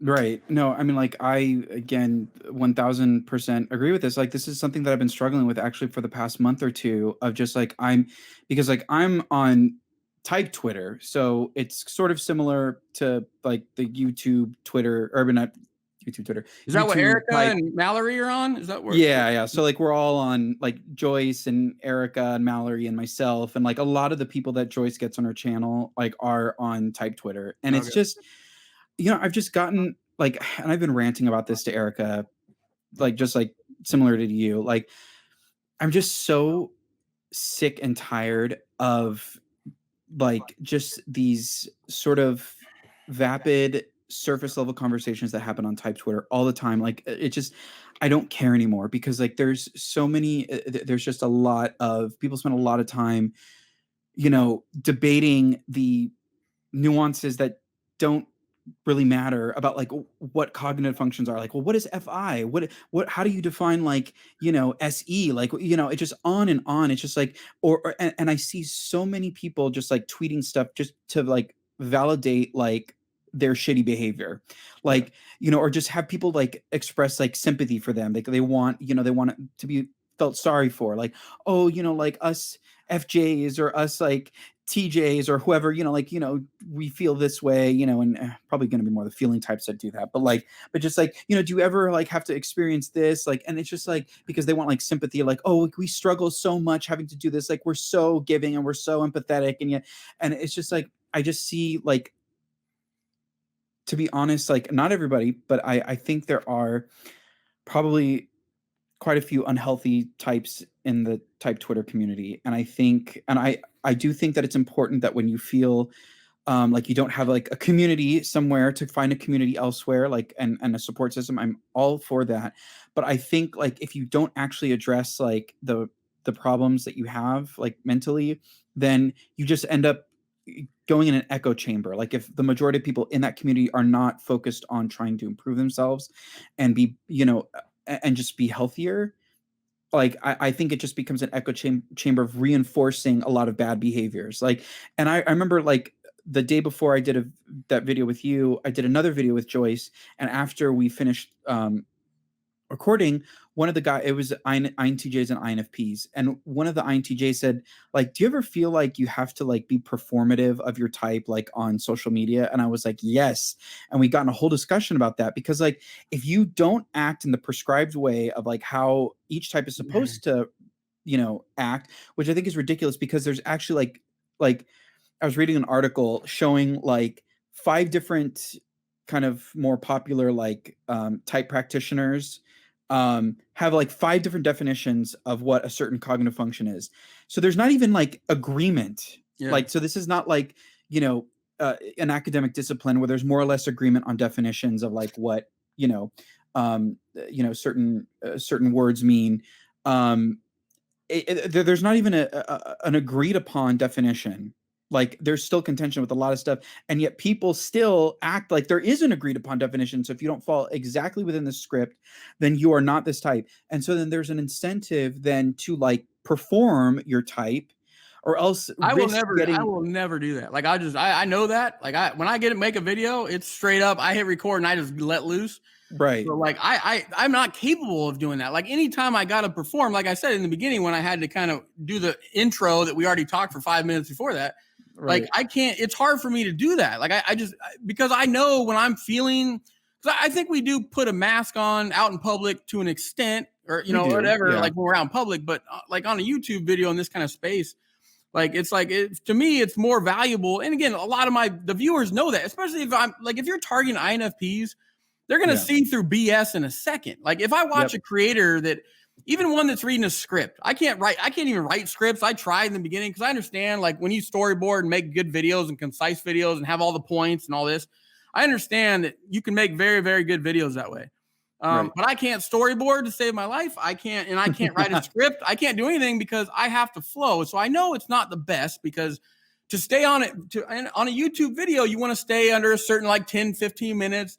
You want to hit all the points. You don't want to just constantly rant. If you make a title, you kind of want to stay in that scope. But for an INFP, it's very easy to rant off and go off on another tangent for 5 minutes. And then the whole audience, it does kind of irritate the audience. So like me, I have to really focus on pulling myself back quicker than I would like to from a rant, because I'm like, I got to get back on topic. So I'll pull it back. So that's that's kind of my downfall with my YouTube videos, is like, but like, again, the audience understands that, because it's like, okay, this INFP is just ranting all over the place. But I have to kind of really think about it. I have to, when I'm talking, I have to consciously make an effort to keep myself on the path, because I'm not writing a script. I'm not reading anything. And so that's what I mean. So like when I think that's more appreciative, because for the audience, especially INFPs, when we can see through BS in 5 seconds, I can do that. When I'm with someone, if they lie to me or say something where I know they're being inauthentic or just putting on their mask, I'll be like, okay, I can sniff that out. And then my ultimate goal is to go around the mask, because I'm like, okay, I see all that what you're putting on, but I know that's not you. I want to know the real you. So I don't know, but that's what I mean. I just can't do it, because so in the meantime, I'm going to get that to where, like I said, 10 types people think I am. And it's just like, I've been on other, Harry, the cognitive personality theory channel. He's had me over there. And one girl literally spent like what I can assume is 4 hours of her day. And she literally broke down timestamps, like 20 timestamps of why I wasn't an INFP. So I spoke for 10 minutes, like in that video. And it's a topic. It's okay, we're going to talk about this. So, I got to kind of stay in some kind of window, and I got to kind of talk about something. And like, what do you expect me to do? Like, I have to answer questions. I have to do this. I got to do this. So it's like, but like in a 10-minute conversation, she spent like half her day, like saying he said this. So he said this. He said this. INFPs don't say any of that stuff. He can't be an INFP. So right. it's I don't like that, because like there are like there are people there who are type police. Like I've seen it on Twitter, like where they just call out somebody because they're like, oh no, you can't be that type. I've seen people like because they've told me that they've done this, where they'll like go into somebody's DM and say, no, you're not this type, and here are all the reasons why. And it's like that and I'm just like, you really like, you have nothing else better to do but like actually track down this person and privately DM them just to tell them that they're not that type. Like, why do you care? And I'm just getting so sick of it. Like it really is very limiting, and the thing is, like, as I've started kind of like doing more research into like neuroscience and evolutionary biology and stuff like that, like like the thing is that like we're not like, and that's why like, and it's precisely because of these reasons, and I'm not saying that like Myers-Briggs is invalid, but it's precisely these reasons of like, it's so easy to just like restrict people in boxes, that like the academic psychology community does not give credence to the Myers-Briggs MBTI, and but they do with the 5-factor model, the big 5, because it allows for more.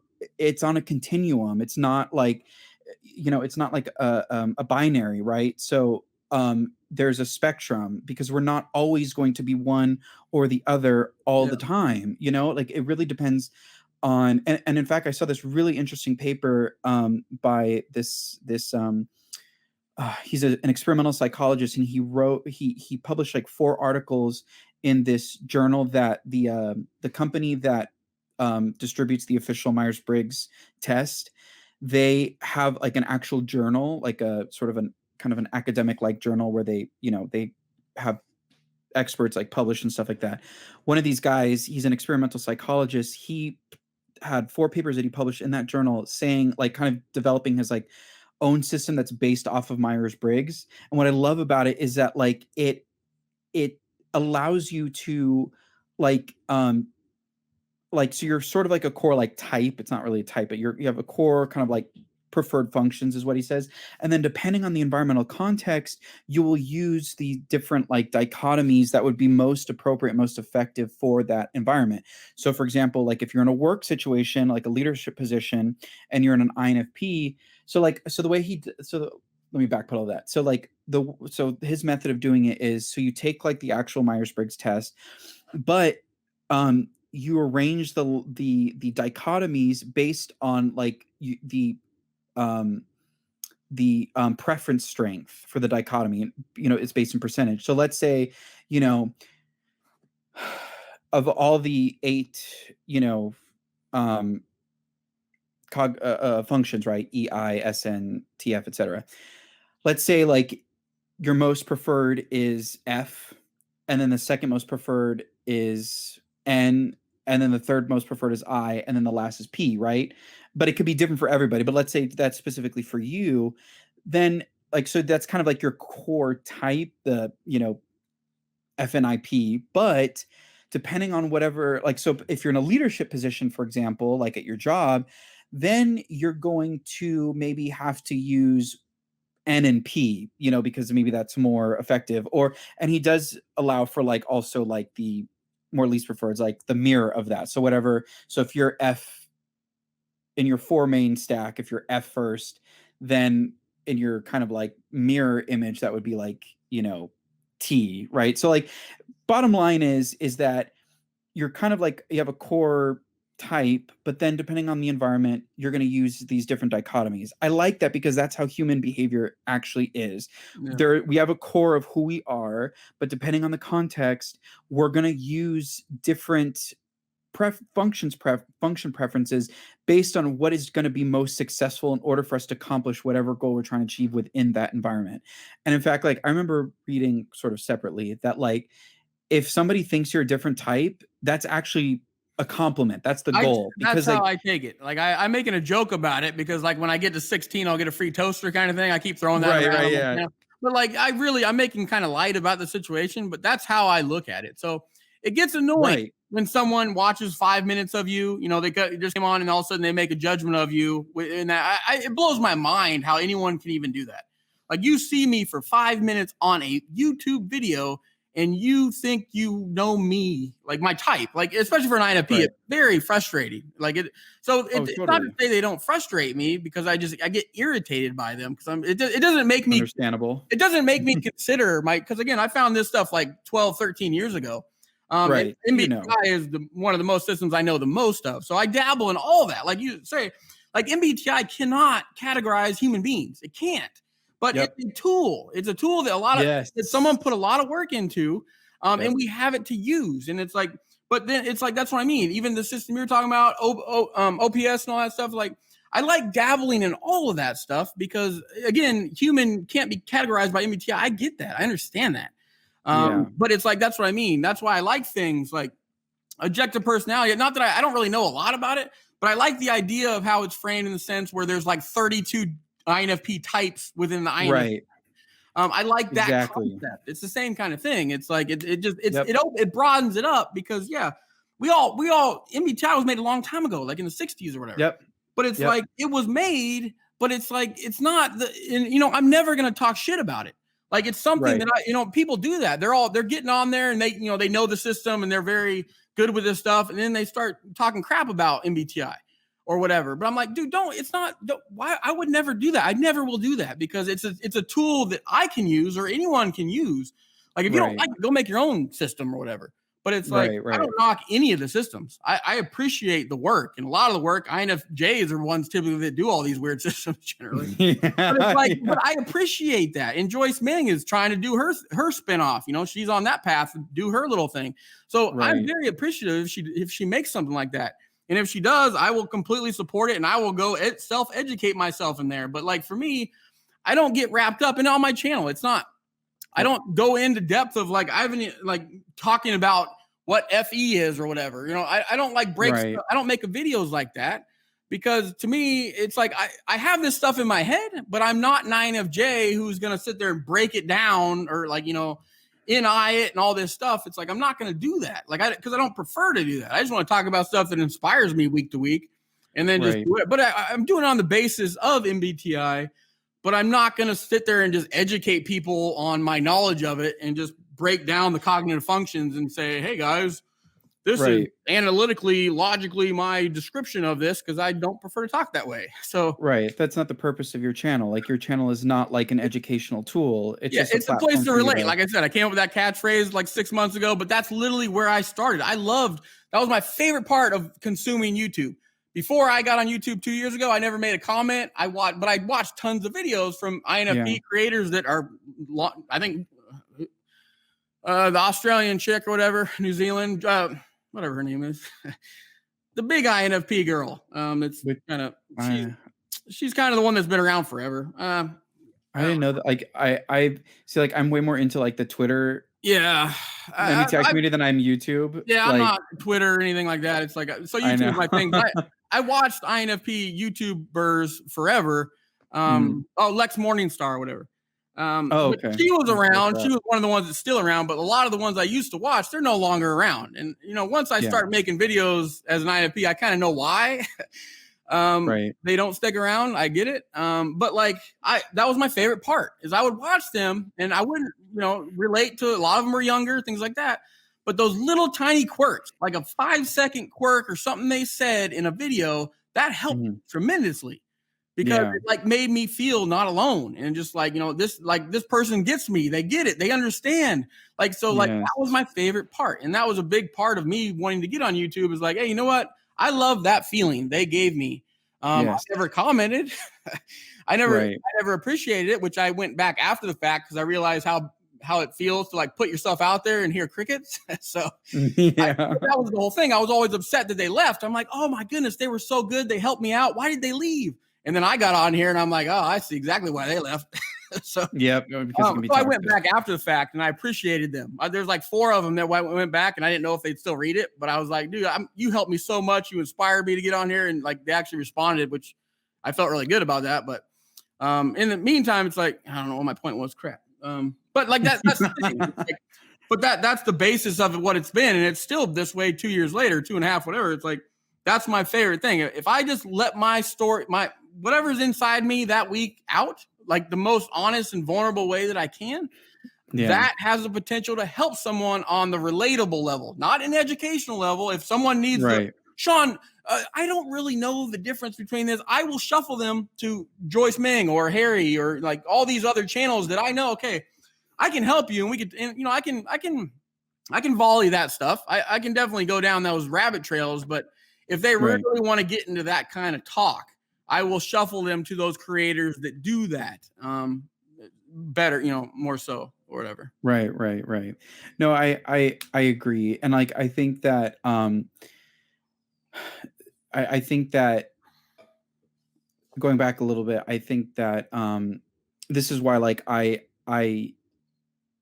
all of like why I've been sort of like distancing myself a little bit from type Twitter because I'm just tired of like just this like it's type Twitter all the types. Like it's not like broken down how we're doing it, like how I'm targeting. No. Like it's basically like everybody, like all the 16 types. It's all just like wrapped into one. So type Twitter is everybody. Yeah, just right, exactly. Just communicating with each other, you know. So ENFJs, ESTPs, INFPs, but that's literally why I'm staying INFP niche, because again, I don't even like when I go to an INFJ like Joyce's channel or Eric Thor has asked me to come over to him. Oh yeah. I like it. I enjoy it. You know, I enjoy going over to Joyce's channel, but the problem is it opens me up for all the other types to come in, and that's my point. Yes. I get all that in the real world. This is my kind of, that's my point. So it's like, I understand I can grow a lot faster. If I open it up to everybody, I can blow my channel up. If I just, you know what I mean? I get it. You can grow faster. Your numbers can go better. You can, whatever. Right. But like, that's my whole thing. If I open it up and like do all that, like Frank James did or whatever, if I open it to everybody, then I got to deal with what I'm dealing with outside, that I'm trying to use this as my creative outlet tool to help people. But again, it's a very quiet community. You know, there's standard ones that come back and this and that, but you don't get a lot of engagement. It's difficult because it is. Totally. I get it, but that's the whole thing. It's not to me be hypocritical, because before I made content, I never laid a single comment. So I can't expect people to do it. But like when you're laying pieces out of yourself, very vulnerable, very authentic, and then no one comments or whatever, it's hard mentally to sustain. It really is. So again, no one really cares about my problems as a creator. That's not generally how it works. I'm just saying it's a lot more difficult than like a lot of people assume it is. But that's why I'm trying my hardest to just kind of keep it niche and just keep it INFP. And there's other types that are on my channel. It's not to say that there's plenty of them down there. They come back numerous times, different types and this and that. But I'm very much targeting it like to be an INFP channel kind of thing. Right. And I think like even just in that, like if people who are listening to this should realize like what you just said is very INFP, because like FE users will want to include everybody, right? Like they just, I think they just, that's kind of like their thing, right? Of just kind of harmonizing with everybody, everybody's included, stuff like that. Where like INFPs are going to do their thing of like what they feel is important to them personally, and what they feel like their calling is, and like what their purpose is. So like, you know, it would be inauthentic to you and who you are as a person and what your values are to like make this like a type educational video where like you want it to, and even your resistance is very INFP. Your resistance to go on other channels and invite other people, like wanting to keep the purity. Like, I mean, like that is the most FI Dom thing like ever. Just wanting to resist like having outside contaminants, you know, sort of like contaminate the purity of what you're trying to do and what's important to you. That's I don't want to deal with it. I don't want to do it. I don't want to sit there. I don't want to debate. I don't want to explain myself. I don't want to do any of that. Like, that's my point. It's like, I'm trying to keep it, because not every INFP is going to get me or understand me, or they're going to criticize things I say and whatever it is. I get that, but like, it's a lot less and I don't have to entertain someone else who's so far off. Well, let's debate about this. No, I don't like to debate. I don't want to sit there and explain myself, and I don't feel I need to. It's like, I said what I said. That's what I believe in. Like, this is my channel, like, and this is my stuff. Like, I don't want to fight with you. Like, that's not what so that's why I'm doing it. Because again, I don't, we don't like conflict. So it's like, I understand you can't avoid conflict. It's impossible. And I still get it, but it's not as much as if I just open it up, because it's just going to frustrate the crap out of me. Right. But I think too, like there is like, I think there's a difference between not liking conflict and also setting healthy boundaries. Like, I think, like, there's nothing wrong with like not wanting to open yourself up to that kind of criticism, because like, honestly, like it's toxic, and I just in general, I do a lot of reading, and like, I just reading about just in the news, like news media saying like how toxic Twitter comments are. Like they're so toxic. And it's just like, that's one of the things that you have to risk if you try to grow your subscriber base, like exponentially, because you open yourself up to a lot of like really toxic cyberbullying and all that other stuff. And it's like, you're not like a baby or like a little bitch or whatever. Like if you decide that you don't want to have to deal with that, you shouldn't have to. Like, and putting yourself through mental anguish like that, like, is not like that doesn't make you like any better of a person. Like, and so, and sometimes, you're just not there. Like maybe and that's okay. Like some people like they've gotten to a place like mentally and psychologically where they can let those kinds of comments roll off their back, and that doesn't mean anything to them. Great, good for them. But like, if you're not there yet, like that's okay too. And so like, I there's absolutely nothing wrong with that. So like, I commend you for like your focus on just like making it like a sort of a dedicated INFP channel, and not like having to pander to, just to get like subscriber growth, like keeping the integrity of your vision and your channel. Yeah, it's not, but that's what I mean. I look at every single comment and I protect it, because bullying, I was heavily bullying, things like that. But it's like, bullying is the biggest thing I stand against. Like, that's my thing. Like, if you're going to get me to rise up and like not, be some kind of crazy, like that's how you're going to do it. Is if you bully someone else, I will stand against that very vocally. I can't stand it when people do that or belittle people or throw rocks at people, because I get it. Anytime you're trying to pursue to do something, that's difficult. Like if you try to pursue a dream or success or whatever it is, people are going to come out of the woodworks and start throwing rocks at that person to make it even harder, because they can't do it themselves. So it's like, I cannot stand when people throw rocks or bully people, whatever. So like, that's my biggest thing. But like, that's the whole thing in the comment section. I'm hyper aware of every comment that comes into my thing. A lot of you INFP creators and stuff like that, I know they completely say that they don't even look at the comment section. Like they don't, they can't handle it. You know what I mean? They're like, oh, I can't. It gets a lot of hate, but I've kept up with it from day one. And every comment that comes my way, I will screen it and I will see, is it, if it's a bullying thing. I've only, to this date, 2.5 years, I've only blocked, I'm probably around 5 people that I've blocked, which for 2.5 years is pretty good in my opinion. Yeah. But that's also 5 people, 5 comments kind of thing. I think I deleted an extra comment without blocking that person, but it was just kind of, it was kind of just graphically not appropriate. So they weren't bullying or whatever, but like, that's the whole thing. Like, so I look at everyone and that's my whole thing. I want to invite a safe place for people to mingle. And like, someone's going to, especially in INFP, because that's another point. It's like, I understand how scary it is to put yourself out there, because I never did. Like, so nowadays you see me on YouTube and it's like, oh my God, this guy, not a big deal. But before YouTube, I didn't even lay a single comment on any social media. Like I did it because I was scared to put myself out there.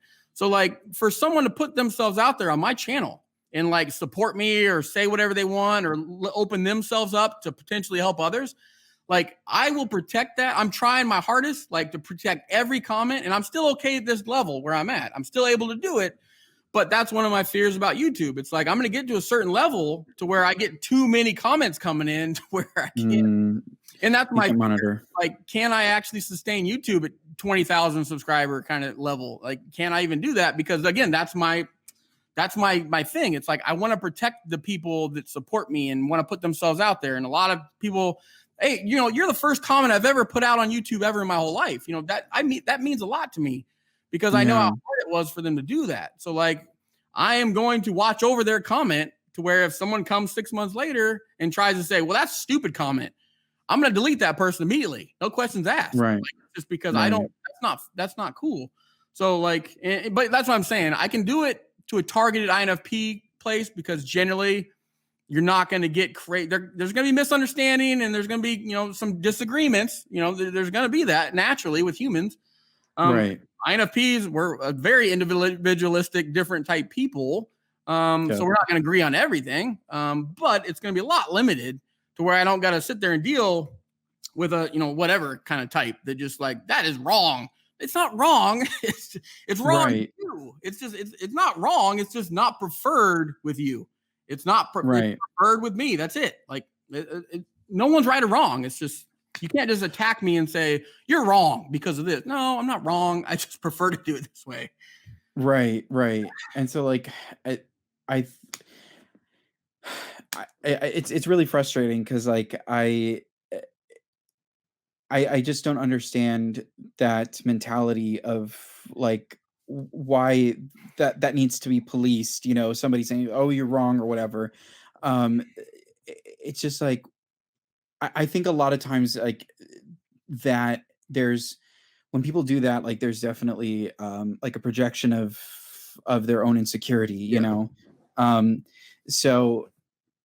So there's a lot of like unaddressed trauma, which we all have. There's nothing wrong with that, but I mean, like, but that's not fair to then kind of like put that on somebody else. That's what I mean when someone throws a rock, because I know where it's coming from. Like they don't have to tell me anything. If someone's gonna put that kind of comment on somebody, like especially if someone's just trying to help people, like if you put that on there and you do that, like I know where it's coming from. Like again, because if you go into bullies and you study that and narcissism and like I've studied all that stuff in depth, and you kind of come down to predictable behavior, you know where it's coming from.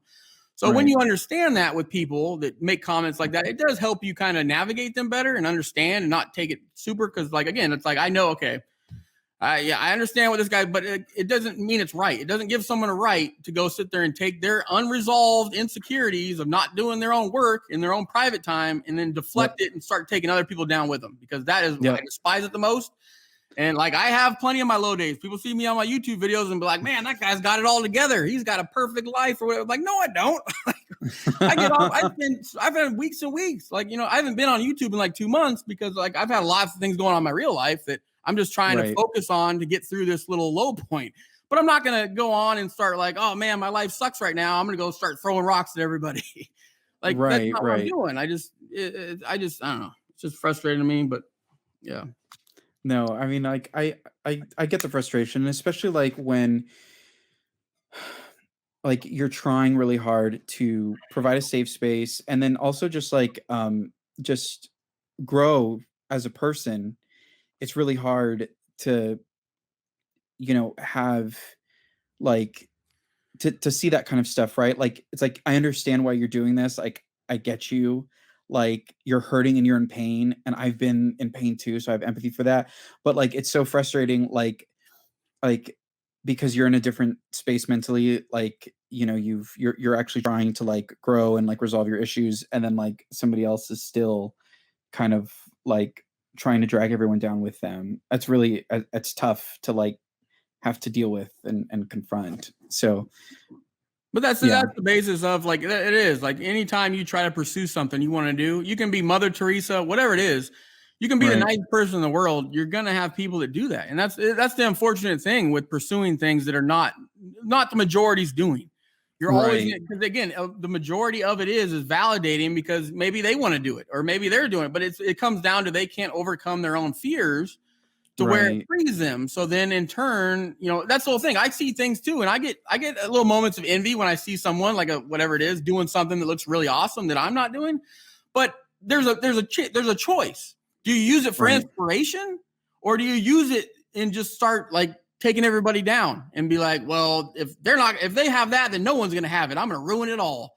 Like that's the difference. So it's like, it doesn't mean I'm not susceptible to envy or whatever for moments of that, but it's like, I use it for inspiration other than, negativity. And that's just but it's just hard. Cause I hate when people try to drag people down. It's one of the most disgusting things I see that people do to other people. Well, not the most disgusting, but like, it's just the thing high on my radar list that I don't like when people do it, because it's very difficult to chase your dreams and do certain things. It's to put yourself out there. YouTube's not easy. It's like, I might make it look easy. People see, oh, that's a great video, but it's not easy. So it's like, if people come there and start taking it down, like what? That's not cool. What's the It's ridiculous. I think that like I think a lot of this goes to like this stems from our culture, and just we do, like, our culture does not encourage or incentivize or value people like taking the time to do like deep reflection and introspection. Um, and instead we're told to, and this is like why INFP struggles so much. This is why, like, when we see bullying or whatever, like we fight for the underdog, we root for the underdog. I was literally just talking about that with my therapist this morning. I love And underdog movies. That's one of my favorites. yeah, right. Because like we feel like we've been there. So it's just like you want, like, viscerally on a deep level, like a deep emotional level, like how that feels to, like, to be torn down, to be ridiculed and criticized for not fitting in a particular mold. And so, like, you want to, like, come to the aid of somebody who's been in a similar situation, because, like, part of our value system is we don't want, at least for most INFPs that I've met, we don't want to see other people have to go through that. So so I think so this is why, like, this situation, this whole thing is just like, it's such a, like, it's so personal to us, and like why it's so important for us to, like, offer safe spaces like your channel, or like police the comments and make sure that nobody's bullying. And it's just, and so it's unfortunate that, like, that we live in a culture where, like, the reason, like our culture incentivizes that kind of behavior of, like, of bullying and all that other stuff, and like just criticizing and tearing down, because we are not told to, like, address our issues and our trauma. We're not given the tools to learn how to do that. And then we're also, like, told that we have to be, I mean, like, I'm going to be honest, like, I think we very much live in a TJ culture, particularly STJ, in the United States, and which is totally opposite from INFPs. And it's very much about, like, structure and, like, things are supposed to be done a certain way. School systems, all that stuff. It is everything, But like, but I don't throw rocks. I'm not, my brother's in the right. STJ. I know, but so that's why I'm saying, it's like, I agree that the society red carpet is rolled out a little bit better for them, because it kind of naturally goes with how they're kind of built. But I don't use it as something where I just all of a sudden hate that person. Like, this is your fault. Like, no, it's dude. Of course. But people do that, though. You know what I mean? It's like they sit there and take it, and it's like, yeah, we got to fight a little harder and this and that. In my opinion, in the basis of society, but they also got their own problems that they got to fight with. It's just not society based. Right. I think, like, I think my point is, like, I think that's why, like, we end up doing what we do, because, like, because of, like, our experiences, and also just because of, like, like, our, like, how I think our culture, like, incentivizes, like, the kind of negative things that you're talking about, like the tearing down, all the other stuff, or, like, criticizing because you don't fit in a particular mold. So, like, we, like, I think we ourselves are pretty good at, like, not judging other people for being that way. Like, to each their own kind of thing. It's just right. But, it does wear on you sometimes, that, like, it feels like you're kind of fighting this battle alone, of constantly having to, like, just make sure that, like, your channel in this particular situation is a safe space, and making sure that, like, that, that, like, people feel comfortable, like, being able to open up and, like, comment on something if they really want to, without fear that somebody is going to come in and start, like, attacking them. So it just, it can be hard sometimes. Yeah, but that's like, a lot of that stuff is to also keep people on the society-based path, because again, the majority is on that kind of structured path kind of thing. But for people that hate the path, like, we want to go on our own, march to our own beat kind of thing. But it's like, that's the whole thing. It's like, we're so driven to just, like, no, like, it doesn't mean that we can't like things that are laid out for us, but, like, a lot of the stuff, we just want to do what we want to do. And it's like, so right when we try that, anybody, like, you try to go off that majority path, there's going to be people, because again, based on their own fears, and a lot of them friends and family, like, because they're scared for you, and they're doing it out of, like, love, I guess, or whatever you want to call it. But it's their own mindful based fear of, like, no, don't go over there, it's scary. But, like, an INFP especially has to kind of go do their own thing. But, like, the problem is, like, when we can have the weak boundaries and, the conflict avoidance and all this, it's very difficult, in my opinion, for an INFP to really continue down something that makes them happy, because like right when you go off that individualistic path. For me, Yeah. the older I get, the more confident I am, and I just don't care. I'm just like, oh, make it. I don't care. But like early on, growing up, going all the way up to my 30s and this and that, like a lot of those things pulled me back. It's like I would listen to that stuff, and I would always resist it. I'd hear it, but then I'd kind of come back. But it's like nowadays, I'm like so excited about my 40 decade because I'm at a point in my life to where I really just don't care. Like so it doesn't mean that someone's opinion or someone's criticism of something doesn't sting me. It's never gonna hold me back to where like they're gonna, if I have a vision or I want to do something or whatever, like one person's comment against what I'm doing is never gonna like derail me. Where as much I think it might in a younger INFP type person or whatever. But like that's the whole thing. It's like I try to encourage INFPs to go chase whatever they're doing. But the problem with that is you get more rocks thrown at you. And who wants to invite conflict in their life? No one generally does.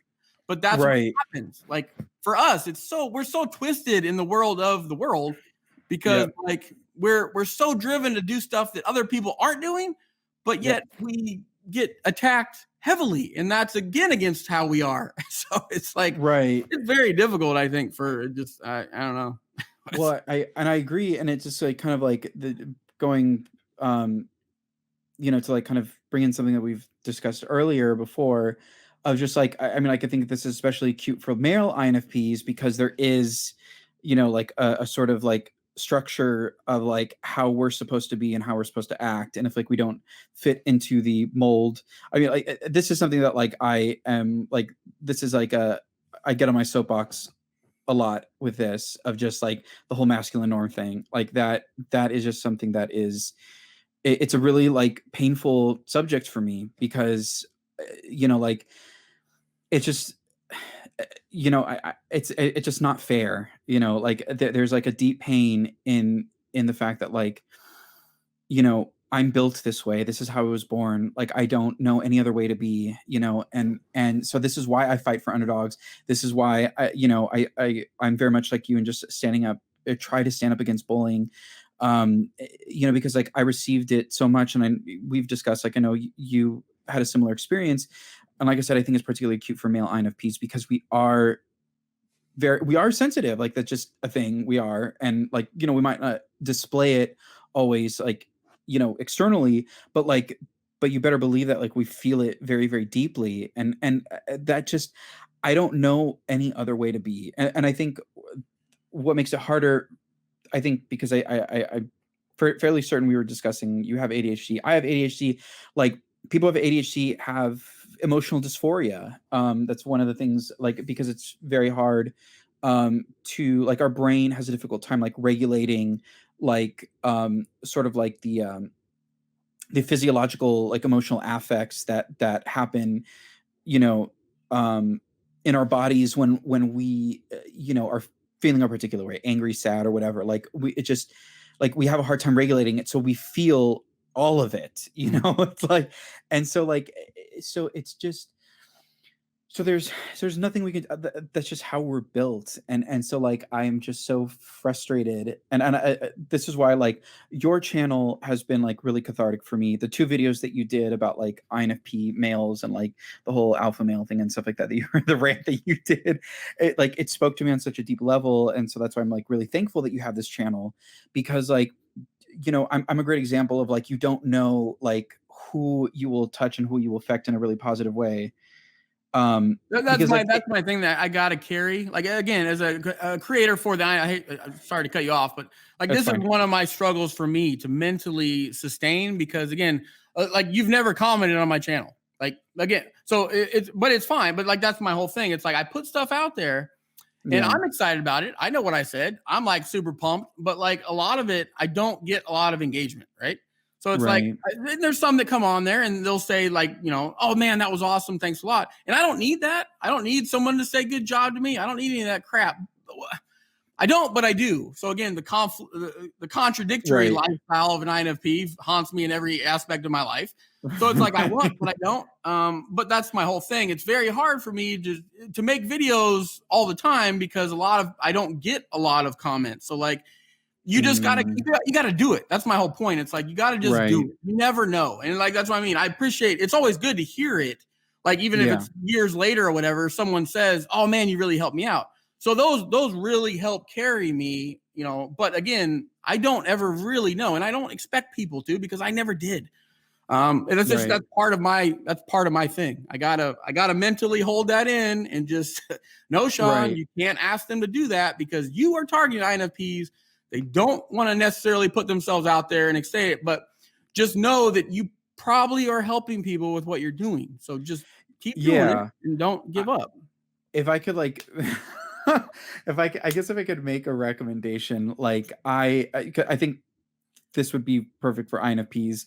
Like, I don't even know why I didn't respond. Probably because, you know, again, like I just got distracted with something else. But like, I never did either. Like, it's fine. I never did. Comment. I get it. But I think if I like, what I want is like, I want like actual engagement with somebody. I think sometimes when I'm feeling really deeply about it, and like I want to have like I want them to know. So like I don't even know if there's like a messaging feature on YouTube. Like I would actually much rather like privately message you and like pour my heart out and say, thank you so much. You've done all this stuff for me, so, you know, instead of, okay. So look at it from my perspective. I know it's coming on. You got to leave right now, Cristian. It's like 2 hours, but, oh no. I have probably about like half an hour. Okay. So so this is my problem. So there's another viewpoint perspective of an INFP creator. Cause again, I'm an INFP. Right. I'm not different. I'm not special. It's like I get hurt. Yeah. So like, so how this works is people find my Instagram. Like I'm not building my Instagram up. That's just to log my weekly travels of where I go. I just take pictures. It's not like I'm not trying to be some Instagram famous. That's like completely second string to YouTube. The only two social media things I have really, I have Facebook, but I don't use that at all. But like, so Instagram, I have Instagram. So people in the comments, they'll find that I talk to other people. I'm not promoting my Instagram on my channel anywhere, but like in the comments, I'll say, hey, I'll talk to somebody and they'll see that. And then someone else will come over. So a lot of people find me on Instagram. And then they'll slide into my direct messages. So like those direct messages. So that's what the problem is great conversations. But that's exactly what they're doing. So, but the problem is I'm only one INFP person. So like on YouTube, I'm more prone. I more value the YouTube comments and like the thread in the open that we all have. Like, cause again, it helps other people. So like I was saying in the beginning, when we first started talking, I was like, no, say that. It's the same thing. So like, it's my point is like everything that we have, like, is so awesome of a conversation. But like, if it's out in the open for other people, cause INFPs generally go down there and read stuff.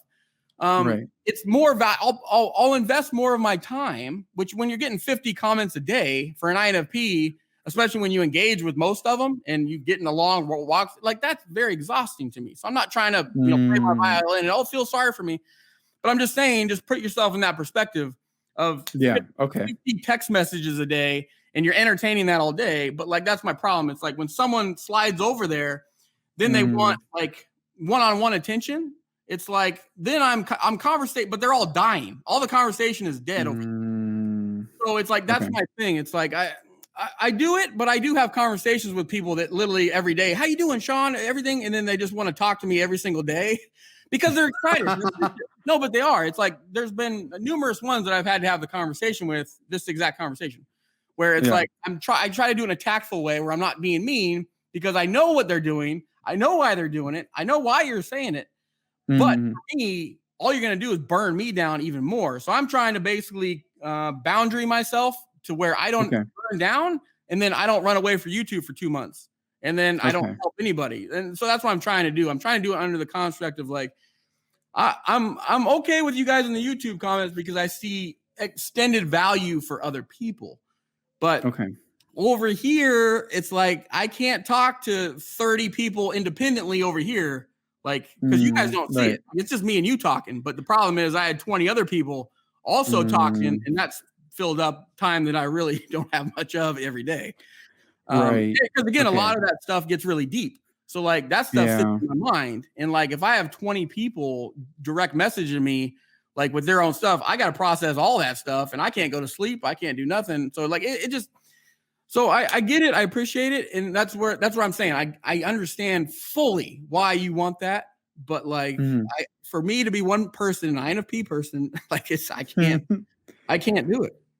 Okay. So That's totally fair. And I mean, like, this is why I appreciate like open and honest dialogue with people. Because I didn't even think you about won't that. think Like, of it. Yeah, that's what I mean. It's like not. I, It's not. because like when I think like because like you're not. This is why I appreciate you saying your perspective, because then I could try and put myself in your position and be like, okay, yeah, like I mean, like it was funny. I was just like um had a Erica tagged me in one of Mallory's comments where she said she hates group chats, and I do too.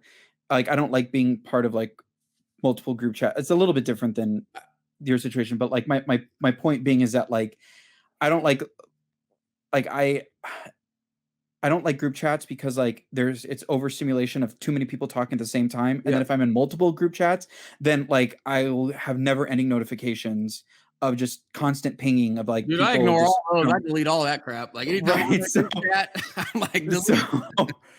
so like because this is me like trying to like put myself in your position. So like that's as close to like your situation as possible without me actually being in it. And like that's the closest I can think of like where that would be like really draining and stressful for me, because like having 20 separate conversations is for me almost equivalent to being in like 2 or 3 group chats where there's like tons of people talking, and it's Yeah. just like it's too much attention that has to be given. Like honestly, like even just in texting people, like Erica, I talk to her every day on Telegram, but she's like really the only person I ever talk to. Yeah. Like I don't really talk to anybody else. Like I actually don't even like reach out to people. It's usually like her or somebody else like reaching out to me. I'm the same way. So like I don't either. Text messaging world in my real life, I talk to my kid, but not every day. Like it's like I right. don't either. I don't have friends. I don't reach out to people. It's like my best friend. I haven't talked to him in like a year. Like it's just, but I'm just saying, it's like so things bad. like that. It's so bad. Like that's what people don't get. They see me and oh my goodness, he's a social crazy person. But like if you take all the YouTube away, like yeah, I do it. It is draining. It's fulfilling, but it's draining at the same time. So like I'm doing it because I see benefit for a lot of people, including myself, including the person I'm talking to. I see a lot of benefit there. That's why I'm putting effort into it. But it doesn't mean it's easy for me. It doesn't mean I'm some crazy socialized person. It's just like in my real life, I'm the same. I don't like to text. I don't. Right. And so like I like, so I'm good if I have like one person, maybe 2 people, but like that is, but like even then sometimes I'm like, because like sometimes I feel guilty if I don't like respond right away. So like I have to like, so I've tried to like give myself permission to not respond right away, to just like like, because then I start getting anxiety about like, oh, I have to respond to this thing. That's so like, how I am still though. I like right when I get something, I don't want that person's mind to wander, because it's the same way when I put something out there and no one responds for like 3 days, I start getting all like anxious. So like I try to help those people by responding quicker and not let their message hang, because a lot of times if I let an INFP comment linger for like a couple of days, sometimes they delete it on day 2 because they're worried or something like that. So like I try to catch them and make them, hey, I caught it. Hey, I'm protecting it. I understand. I read it. Don't delete it. But like that's the whole thing. It's like but that's what I mean. It's like if I get 20 of those and I have that same problem that you have, where it's like I feel compelled to like respond right away. So like it kind of disrupts my day. Like, but it's again, it's not to have sympathy. It's like this is what I took on. I understand what I'm doing. You know, I get it. I understand what I signed up for. I do. So I'm not trying to complain. But I'm just saying that a lot of people miss that perspective, and a lot of people don't care. If they're not doing it, they don't really care. They don't. They could say they do, but if you don't really do it and really wrap your head around, like, because that's, again, 2 months. I haven't made content for like 2 months now. And it's like my comments have dwindled to where now I might get like 5 a day or something like that. But when I'm like week posting, I'm up to like 50 comments a day. And it's not just my recent video. I'm getting from last 2 years on, all my videos get comments on, and I see the comments from 2 years worth of videos. So it's like when I start getting ramped up on YouTube and doing week to week to week, it's like it takes me a long time to make that video. But then like I'm responding to comments from the last video all the way during that week. And then right when I post my new video, then it starts ramping up to 100 comments and thousands and all this other stuff. Right, So it's like right. it never ends, and that's what I mean. It's very hard to sustain that. Yeah, like no, I burnt down, and people might, they ask me. A lot of people have been asking me recently, like, "Where you been, man? Are you okay? Are you alive?" And these are INFPs that are asking me this. And right, it's like right, that's the testament to where I know that people just don't fully get it, and I'm just like, dude, I'm not gonna say you need to understand. I get that you don't. But it's like I'm not special. I'm not. I am an INFP. I know I am, and it's like right. it's just it's a lot, man. YouTube. I get it full enjoyment. I wouldn't be doing it this long if I didn't. I get it, but it's not easy. It's not. Right. Yeah, and that's why I appreciate you saying, because like expressing that, because like my thing is like I want to hold space for people, and I want people to like Good space. not. It's like that good quality Yeah, space, not like dabbling space. That's my thing. right, Yeah. right, exactly. And so like I want to like hold space for you and and like how you feel, and like I know that you're not trying to get sympathy. I know that you're just expressing your feelings, and that's okay. Like, and I totally understand. And so like I appreciate that. And so like I totally get where you're coming from, and I think you make a valid point. And so like I want to be supportive. Like I really believe in your vision and like what you're trying to do, like your mission, like what you're trying to do with the channel. So like I definitely I will comment, and it's not like a forced thing because like I feel sympathy or feel bad for you or feel obligated. Like now that I understand your reasoning, like I would be more than happy to like take something that I would have just like direct messaged you and just actually comment, like post it like a comment on your video But and that's what engage I mean. that way. I've made numerous videos about my love for the comment section, and one of my last two or so like that, most recent ones, it was a driving video where I talked about it strictly about my love, and it was my Mm, explanation of that. It's like, hey guys, don't, because people delete their comments on my channel and stuff, and I see them. They get stuck in my email. So even if someone deletes it, I yeah, still see that. So I still see the message. But it's like yeah, these are good comments, and it's like that's my thing. If they delete it, like that's what I'm saying. Forget about me. I'm trying to keep up with them. I'm trying to get, but I'm only one person. But like, look at it from the perspective of helping others, because INFPs generally want to help others. So like, right. if you utilize my comment section in that nature, it's not for me or talking to me directly. Just think about it bigger than that, to where it's Yeah. like we people read comments all the time, and it's like these things from 2 years back. People are still commenting on threads that help. Oh man, this helped me so much. It had nothing to do with my video. It was somebody's comment thread that they were talking about, and it Yeah. helped so many people just that way. And that's my whole Yeah. thing. So it's like, I get that me and you can talk on the side, and numerous people, but like that's my thing. It's like when I have this conversation, it can get the extreme opposite of what I don't want. Is like then the other person won't comment at all ever, because then they're like, well, I don't want to make you feel overwhelmed because you just told me you feel overwhelmed. Mm, So it's one of those balancing acts with how I say it, because I'm right. like I'm not saying don't comment in like, because then everything dies and then you don't help anybody. But like I also Right. don't understand when I get to 20,000 subscribers how I'm supposed to field 100 comments a day. Like I don't like Right. It's that's my dilemma of how I need to understand how I'm going to do that. But that's my I problem. well, I think what you have to do is like that's where like the boundary setting is, and like just saying like if people are going to get upset at me because I can't respond to every single comment, like even though like I want them to comment, I think just people like that's kind of like their, I don't want to say like that's their problem, but that kind of is their, I don't know if it's their problem, but like because like I watch a lot of YouTube videos, and like there's just I see there's I don't know if you know just somebody who's in the type space, God, what's his name, some he's a, oh, it's called love who, Yeah, he's no, a yeah, I know. yeah, I mean like, and he gets like thousands of comments, and like I don't He's an ever see him. INTJ, right? INTP. He's I one of think them.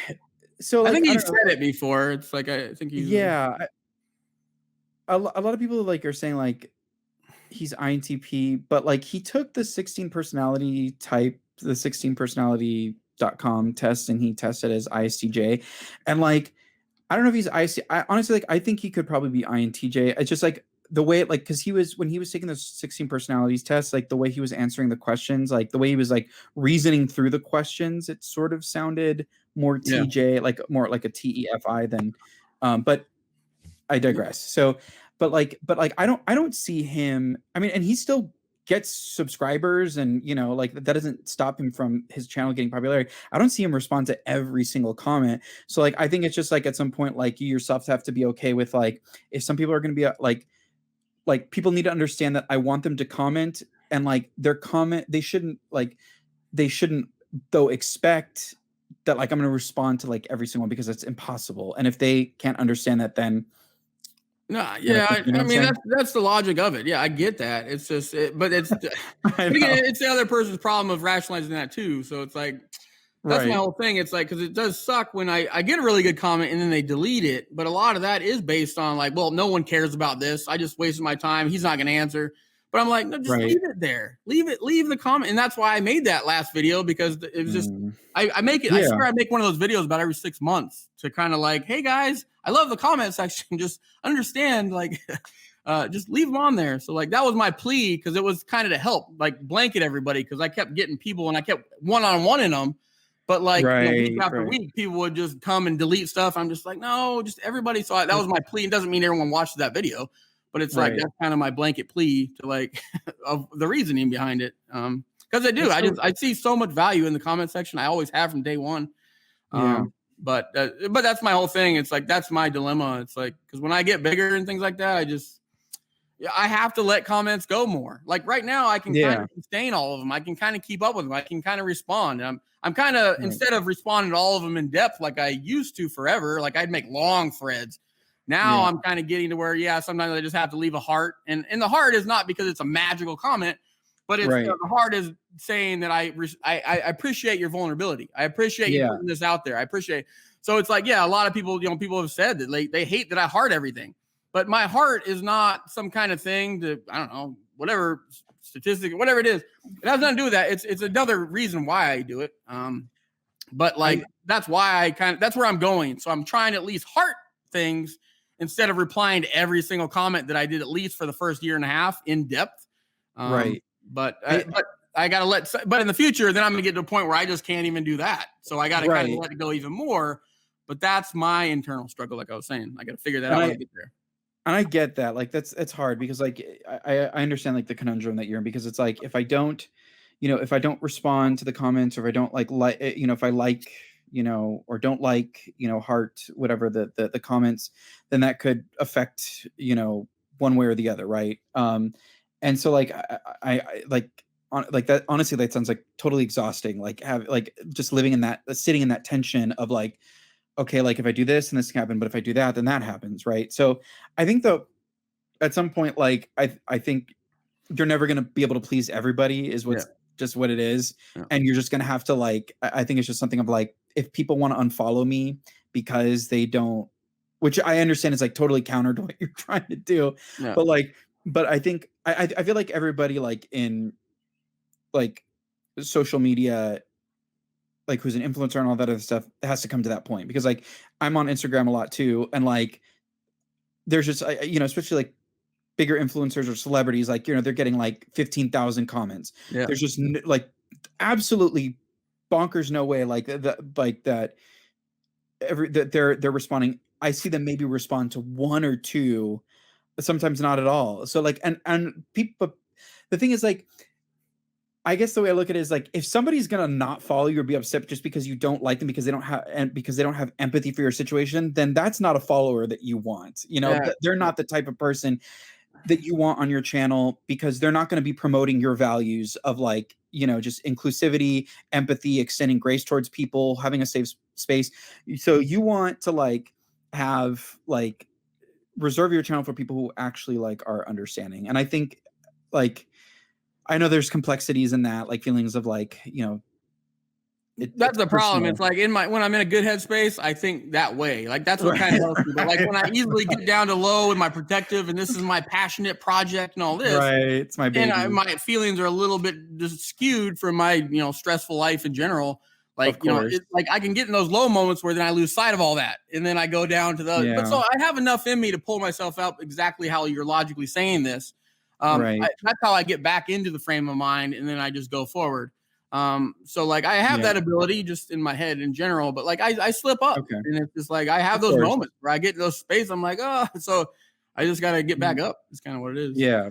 Nobody's perfect. And I think that's like, that's the important point, is that you are getting back up. Like, it's okay to have those moments of like, nobody's perfect. Like, and especially for us, since we tend to feel things, almost everything we do is like basically an extension of us. That's how it feels.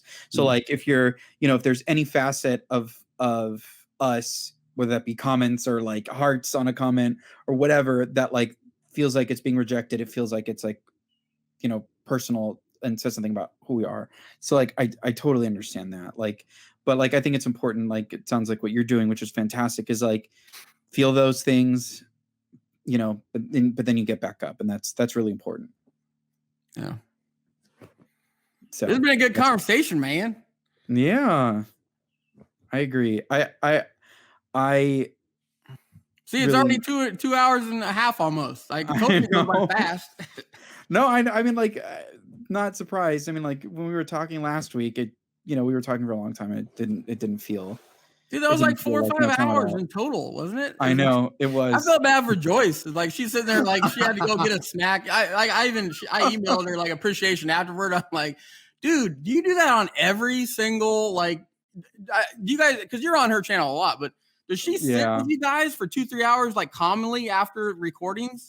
Sometimes, yeah. Like, I mean, I get it sometimes, but like, I was like, really, I was like, dude, you, like, that's too much. Like, she's got videos, she's got YouTube comments to get to, she's got other stuff to do. But I'm like, dude, if you're sitting there for 2-3 hours after recording, she just looked like she was burnt out that day because she was eating. She didn't even. I was like, man. So I kind of felt bad for her, but you know how, like, but that's, I think just FJs in general, like, have a difficult time, like, or especially IFJs, have a difficult time, like, setting boundaries, which understandable. Like, I do too sometimes, but I think even more so sometimes, like, cause like at some point, I think for us, like, IFPs, we're like, okay, we're not feeling this. Like, we're just going to kind of act based on how we're feeling in that particular moment. If it's like, we're not feeling it, we'll leave.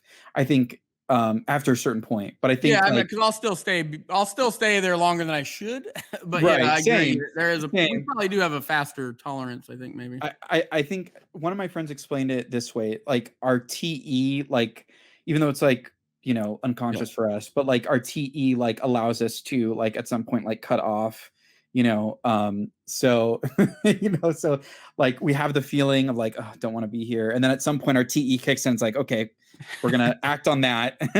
Done. Whereas like, I don't, like, FJs don't really have that, so they're, they want to create harmony. They don't want make people feel bad, like, oh, like, they're not interested, and that's why they want to leave. And so they probably, that I think fuels them a lot more. Like, I think they suppress a lot of their own internal, like, how they're feeling about something personally. Whereas like, we don't really do that as much. So yeah, but like, I guess I kind of felt bad, but no, anyways, but it was good. I mean, she didn't have to stay there. I guess she could have left. Yeah, she didn't have to. Right. Like, like, we have choices. We can make choices. But I swear, some of that stuff. That's my whole opinion. Like, because like the video itself was kind of, we all took our time talking, but it was more of a structured sense. So like, that was my whole thing when we were going to that 2-hour talking thing or whatever after the fact. Like, I was thinking, like, moments through that, I'm like, dude, she should record this side too, because it's like maybe some of the stuff you should edit out. You know what I mean? Some of the stuff with whatever. But like, the majority of that stuff is like how I like conversations to flow, because it wasn't like this structured type setup. It was so fun because it was like, I think that would be, but that's my channel. Like, again, an INFJ channel is, she's going to want that more structured kind of approach, kind of thing of staying on topic and this and that. But for me, I'm like, dude, these last 2 hours is gold, in my opinion. Like, this stuff's good. So like, well, she did that one time. She actually did like, there was like, I think she's done a couple times. I think I remember. Yeah. It's like, she calls like an after hours thing. So like, she continues to record like after the recording stops, and so like, so it's just more kind of like a free flow of like thoughts after like the official kind of discussion has ended.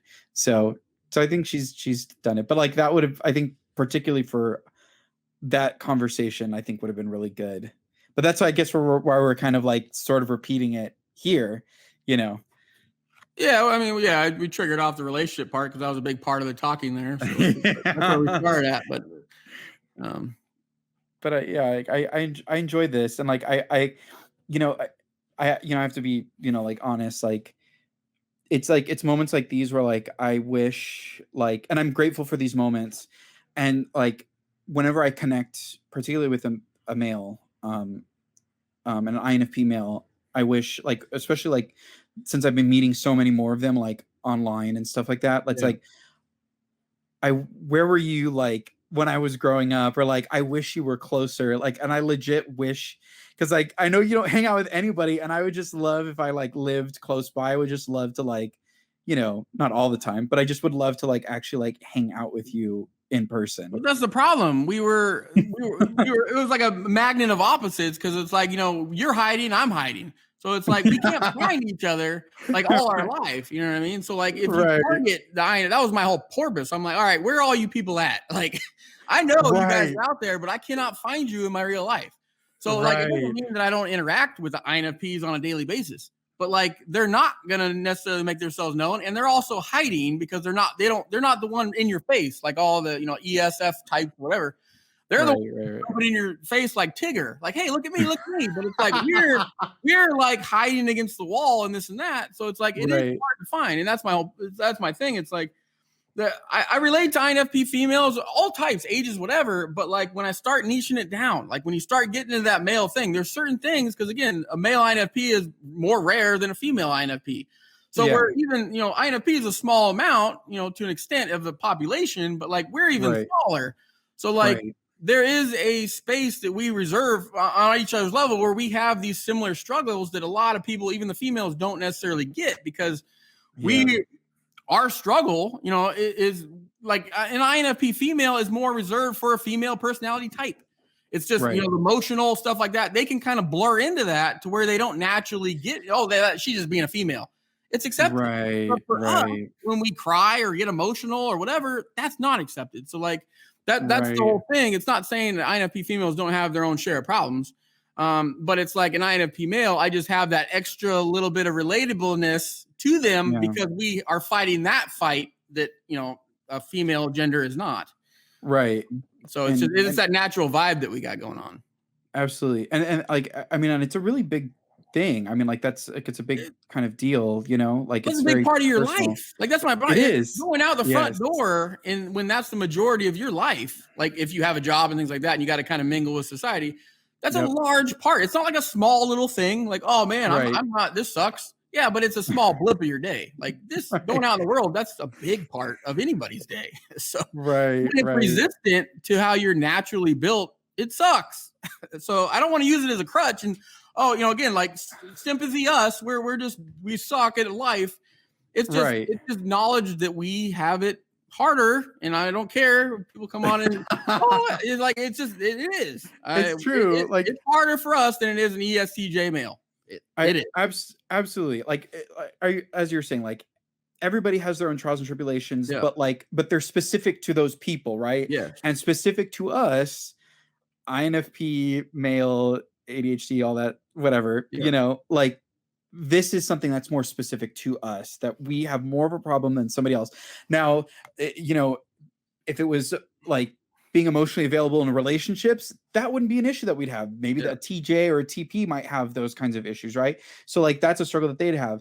But yeah, like there's nothing wrong with saying like this issue is particular to us and we struggle with this more than most people. And so like, of course we're gonna want to like, there's gonna be like an instant connection, you know, like it's just. But it's a big one. It's not like a small little part of our day. It's huge. That's what I mean. Anything that's big, anytime you're someone that's not accepted, whatever it is, you know, the minority of any kind of type culture, whatever it is, it is something that you kind of all understand that struggle that you have. And it's like, you know, I don't know, but that's what it is. It's a big thing. And so when we have a big mountain that we can relate to, then we're going to bond on that level that a lot of people won't get. So.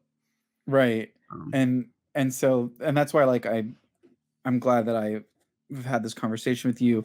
I'm glad that like it lets and that's why I was like I was really intentional. Like I wanted to email and arrange this because like I didn't want like this was too valuable to me. This was too important to me. And so I was like, I'm gonna like kick my TE into gear and like make this happen. Well, that's what I was kind of getting worried because I know things came up last week and it was kind of getting postponed a little bit. That we played, this back in the day, like even further past that. But it was like my whole thing. It's like because it's hard for me to get INFPs on here. There's plenty of other ones I'm trying to bait and get them on. I'm like, I'm telling you, it'll be fun, I promise. But like they're scared and things like that. So you've been doing this. You're kind of, you've been doing this with Joyce a lot. But there's other ones that I keep like. For the last year, hey, you want to come? So it's like, so I gotta kind of do it cautiously, but that's the whole thing. It's like, it's not, once you get going and start ranting, it's fun. It's like, and it gets people, it's enjoyable to kind of let loose because I don't know. It's so that's I was kind of worried that like, cause it was like postponed a little bit. I'm like, oh crap, man. I'm like, I'm not going to, I'm not going to get it. So again, that was my worry, but I'm like, it's so appreciative like you. I'm so appreciative that you did come here because again, it's not just us having fun.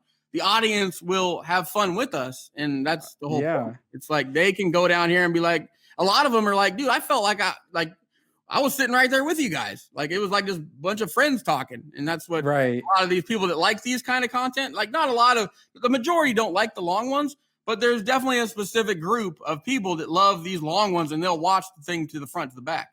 So those people will get very, because again, that's my whole point. Like if something's really structured or really rigid and it's just kind of robotic, it's not really gonna, it's gonna give an INFP a bad taste. But the more these are just free flowing, just very vulnerable, open talking, being honest, the people that like it in my community or whatever, like they get a lot out of this stuff.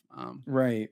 And so like, and that's why like I didn't want to like, I don't want to like let you down or or just like be like a flake. That's why like I really, because like when you said it was in the live chat for the video when I found out that you kind of made an offhand comment like, oh, I'm not leaving till next week. I was like, oh, cool, because I thought you were going to be gone, like because you had said that you were going to. I was supposed to be, and I changed. So yeah, right. So that's why I was like, okay, I have to jump on this opportunity. So like I'm really glad that we did that, and like I really hope that like someday I do get to meet you in person. I would love to like, and that's what I mean. I travel all over the United States when it ramps back up. You know what I mean? So like we have jobs in California. I got my peer that kind of lives in Vegas, so he kind of takes a lot of the West Coast stuff. But like we have plenty of jobs in California that pop up. I hope. So that'd be awesome if you come out. Yeah, I go all over the United States. So like that's my whole thing. If I'm in California, I'll hit you up. I just anyone that I know on YouTube, if I'm in that state, because again, week to week I go to any state, whatever. Yeah. I'm always on a plane, not always since COVID, but like for 5 years prior, I hop on a plane every week and go to a random state. So California is not against what I do. That's awesome. I would please do, because that'd be awesome. And I just like what's cool about this is like, like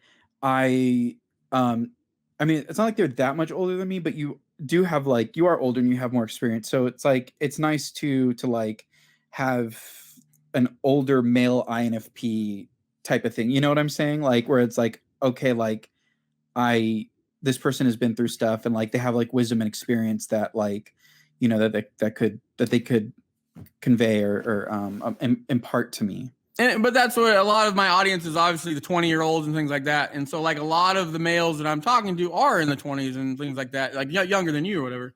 But that's what I do kind of know that I'm kind of that, you know what I mean? I've heard comments, dumb comments. Our INFP leader is here, like just random stuff like that. You know what I mean? But it's like, it's not like I'm trying to do that. I'm just trying to, it's kind of like, and that's one of my fears is like the younger ones can't so much relate to me because again, where I'm at like 20 years later than they are or whatever, like I've been through a lot of experiences. I think INFPs do hit their confidence stride and things like that, like later in life. But when you're a confused INFP male, like going through the craziness of society's expectations and don't understand where you fit in and all this crap, but you see me that I know where I fit in and I can care less. Like a lot of that can be detached where I worry because I just try to speak from it's experience based. I'm just speaking. This is how I am now. Doesn't mean that's how I've been my whole life, but it means this is how I am now.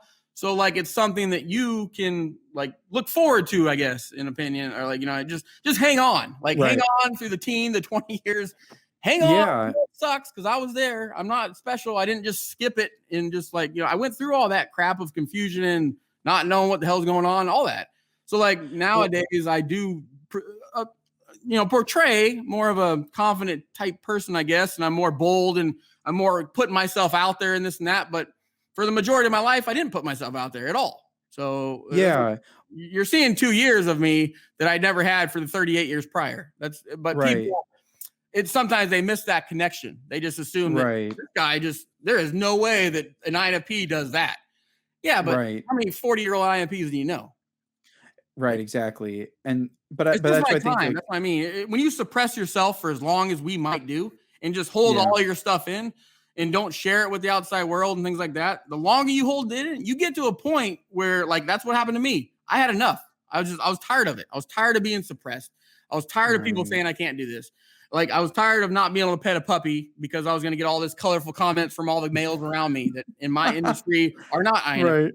So it's like I got to the point where I was tired of it. And I was just like, you know what? Screw it. I'm going to do this. I'm going to try this way now. And then I found that the more I did that, the more happiness I got. But it was scary. Yeah. It was fear-based. But that was the whole thing. So like, again, it's just that those 20-year-olds, I fear that they're going to run away from me because like they can't see that connection. And I'm just like, I can't do anything about it. It's perspective. Okay. 20-year-old INFPs that are watching this, particularly the males, like, listen to Sean. Like it's not, he has not always been in this position. Sorry, I never like directly talk to audiences, but like Sean has like not always been this way. There's like clearly, in our conversations, you have seen this entire time that like there's struggles. Like it takes, it takes time to get there, but like just keep at it. Like, and I'm going to be 34, so I'm a little bit older if you're like in your 20s, but like just like it does get better. And like the important thing is just to find people who hold space for you and support you and who accept you for who you are. And I know sometimes that's hard to find, but there are people out there. So just like, you see Sean and like he's confident, stuff like that. Like that was years worth of work. And so like, it's not always easy. There is a struggle. But like the important thing is to like try as best you can to be brave, even though you're afraid. Be brave and put yourself out there. Because like I'll admit, like you're gonna get shit on, you're gonna eat shit a lot, when you put yourself out there. But like people who do that are the most brave people, and also they end up being the most happy because they don't have to like cut pieces of themselves off in order to fit like a cookie cutter mold of how society wants you to be. I don't know anybody who's ever been happy doing something like that, truly happy. So Sean's a great guy. Like he has a lot of wisdom to impart. So that's my message to the younger INFP males out there who are watching this. No, that was awesome, man. You had me teared up a little bit there. I'd give you a hug. But no, it's so true. I think it's especially for an INFP, it's so important to like just ignore the stuff. But it's again going back hypocritical to like my days. I listen to those people and I let them derail me. But it's so important. It really is. And so like again, whenever you get to that point, it's more important for us, especially. Well, I think it's like it's important like that. It's like first of all, like we're not perfect, and like nobody's going to be perfect. Anybody, even people who try to put themselves out there, they're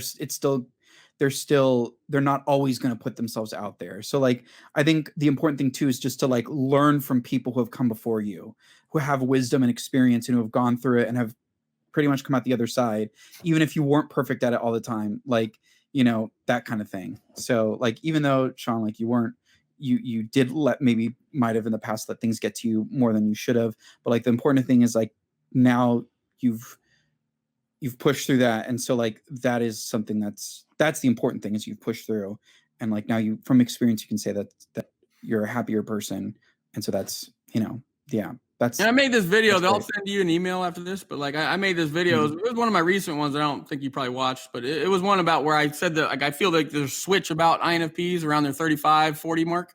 I've talked to numerous older INFPs that said the same thing, to where again, like that, the midlife crisis, I think it's opposite for us. Like we kind of around 35 to 40, we actually, it's like, we're good to go. But like, that's what I think it really is. And I've talked to a lot of older ones that say the same thing. Like, oh yeah, dude, around 35 to 40. So it was a very good rant. It was something I wanted to talk about, and I seen it, the patterns building up in the comment section to where I had enough to where I'm like, it wasn't just me. Like I ranted that video. And again, it was one of my last 2 or 3 videos. But it was I loved how the rant came out because I was super proud of that one. And that one I think is extremely helpful. It's the same thing. It's like, just keep on dabbling, keep on doing all the little stuff. Like, don't get discouraged about doing this and giving up and trying all this stuff. Just keep trying stuff, keep exploring. But then there comes a point when you kind of have this switch, I call it. And it's like, there is like around that time frame, it's like a lot of people, not everybody, it's based on what you do in life. But it's like, if you actually keep fighting and do this and that, there comes a moment of clarity where you just like, everything sinks in. It's like sinks in and you have this massive confidence of just like, not trying to be the president or something like that. It's just like, you have this confidence of self-confidence of like, it's so empowering feeling. It's weird, but it happened for me. About when I was like 35. It happened to where I started getting this confidence about myself that I just started to not care. I do care, but it's way less. It's a drop off. There's like a big weight off your shoulders that kind of falls. So you still have remnants of INFP struggles, but it's not as intense as the first 35 to 40 years of your life. And then you're left with the last part of your life being extremely awesome. That's what I'm saying. In my opinion, it's not saying it's going to be easy and perfect and my life's going to be super but like it to me, I don't know. I'll send you the video just because I think I want you to watch it too, but that was a very good video. And it's not just based on my experience, it's other people as well. So it's that's I mean, like that's really awesome. And I think that like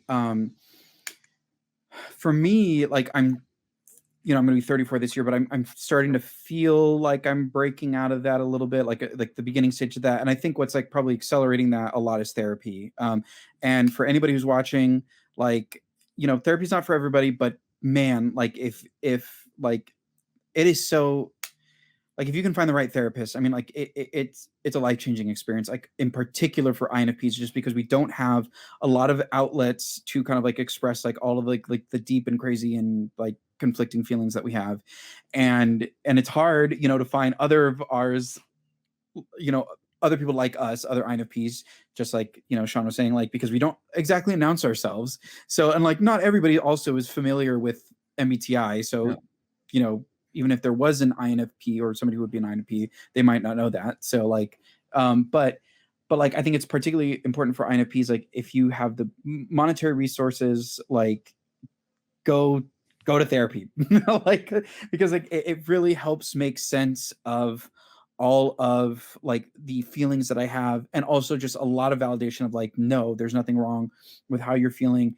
Like you have a lot of wonderful and amazing gifts. And like my therapist in particular, like she's given me a lot of like, I guess what you would consider TE kind of like tasks and stuff like that to do, like to help me implement and integrate, like more like healthier coping mechanisms, whether that be like grounding exercises, deep breathing exercises, or just, I mean, she literally even gave me a template for assertive statements. Like when somebody is like doing something that you don't like, because like normally like I'm not assertive like at all, and so I've been trying to be more assertive of my needs, saying like, when you said this thing, it made me feel this way because of X reason, and if I'd really appreciate if you do this because then this will improve our relationship, whatever. And like so like having that, like figuring, like, just because I don't think we're not taught like how do you resolve these kinds of, how do you express needs, how do you set boundaries, etc.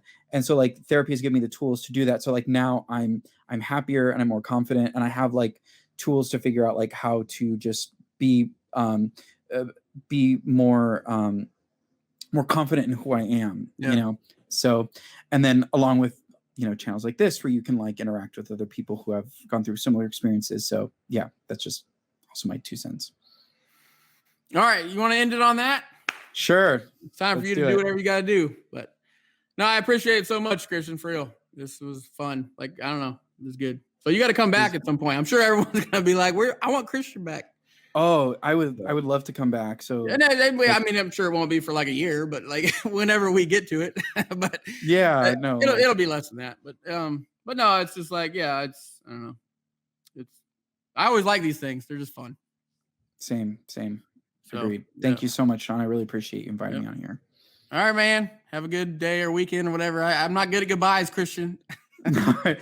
Well, we'll definitely chat soon. Okay, man. Thanks. All right. Bye.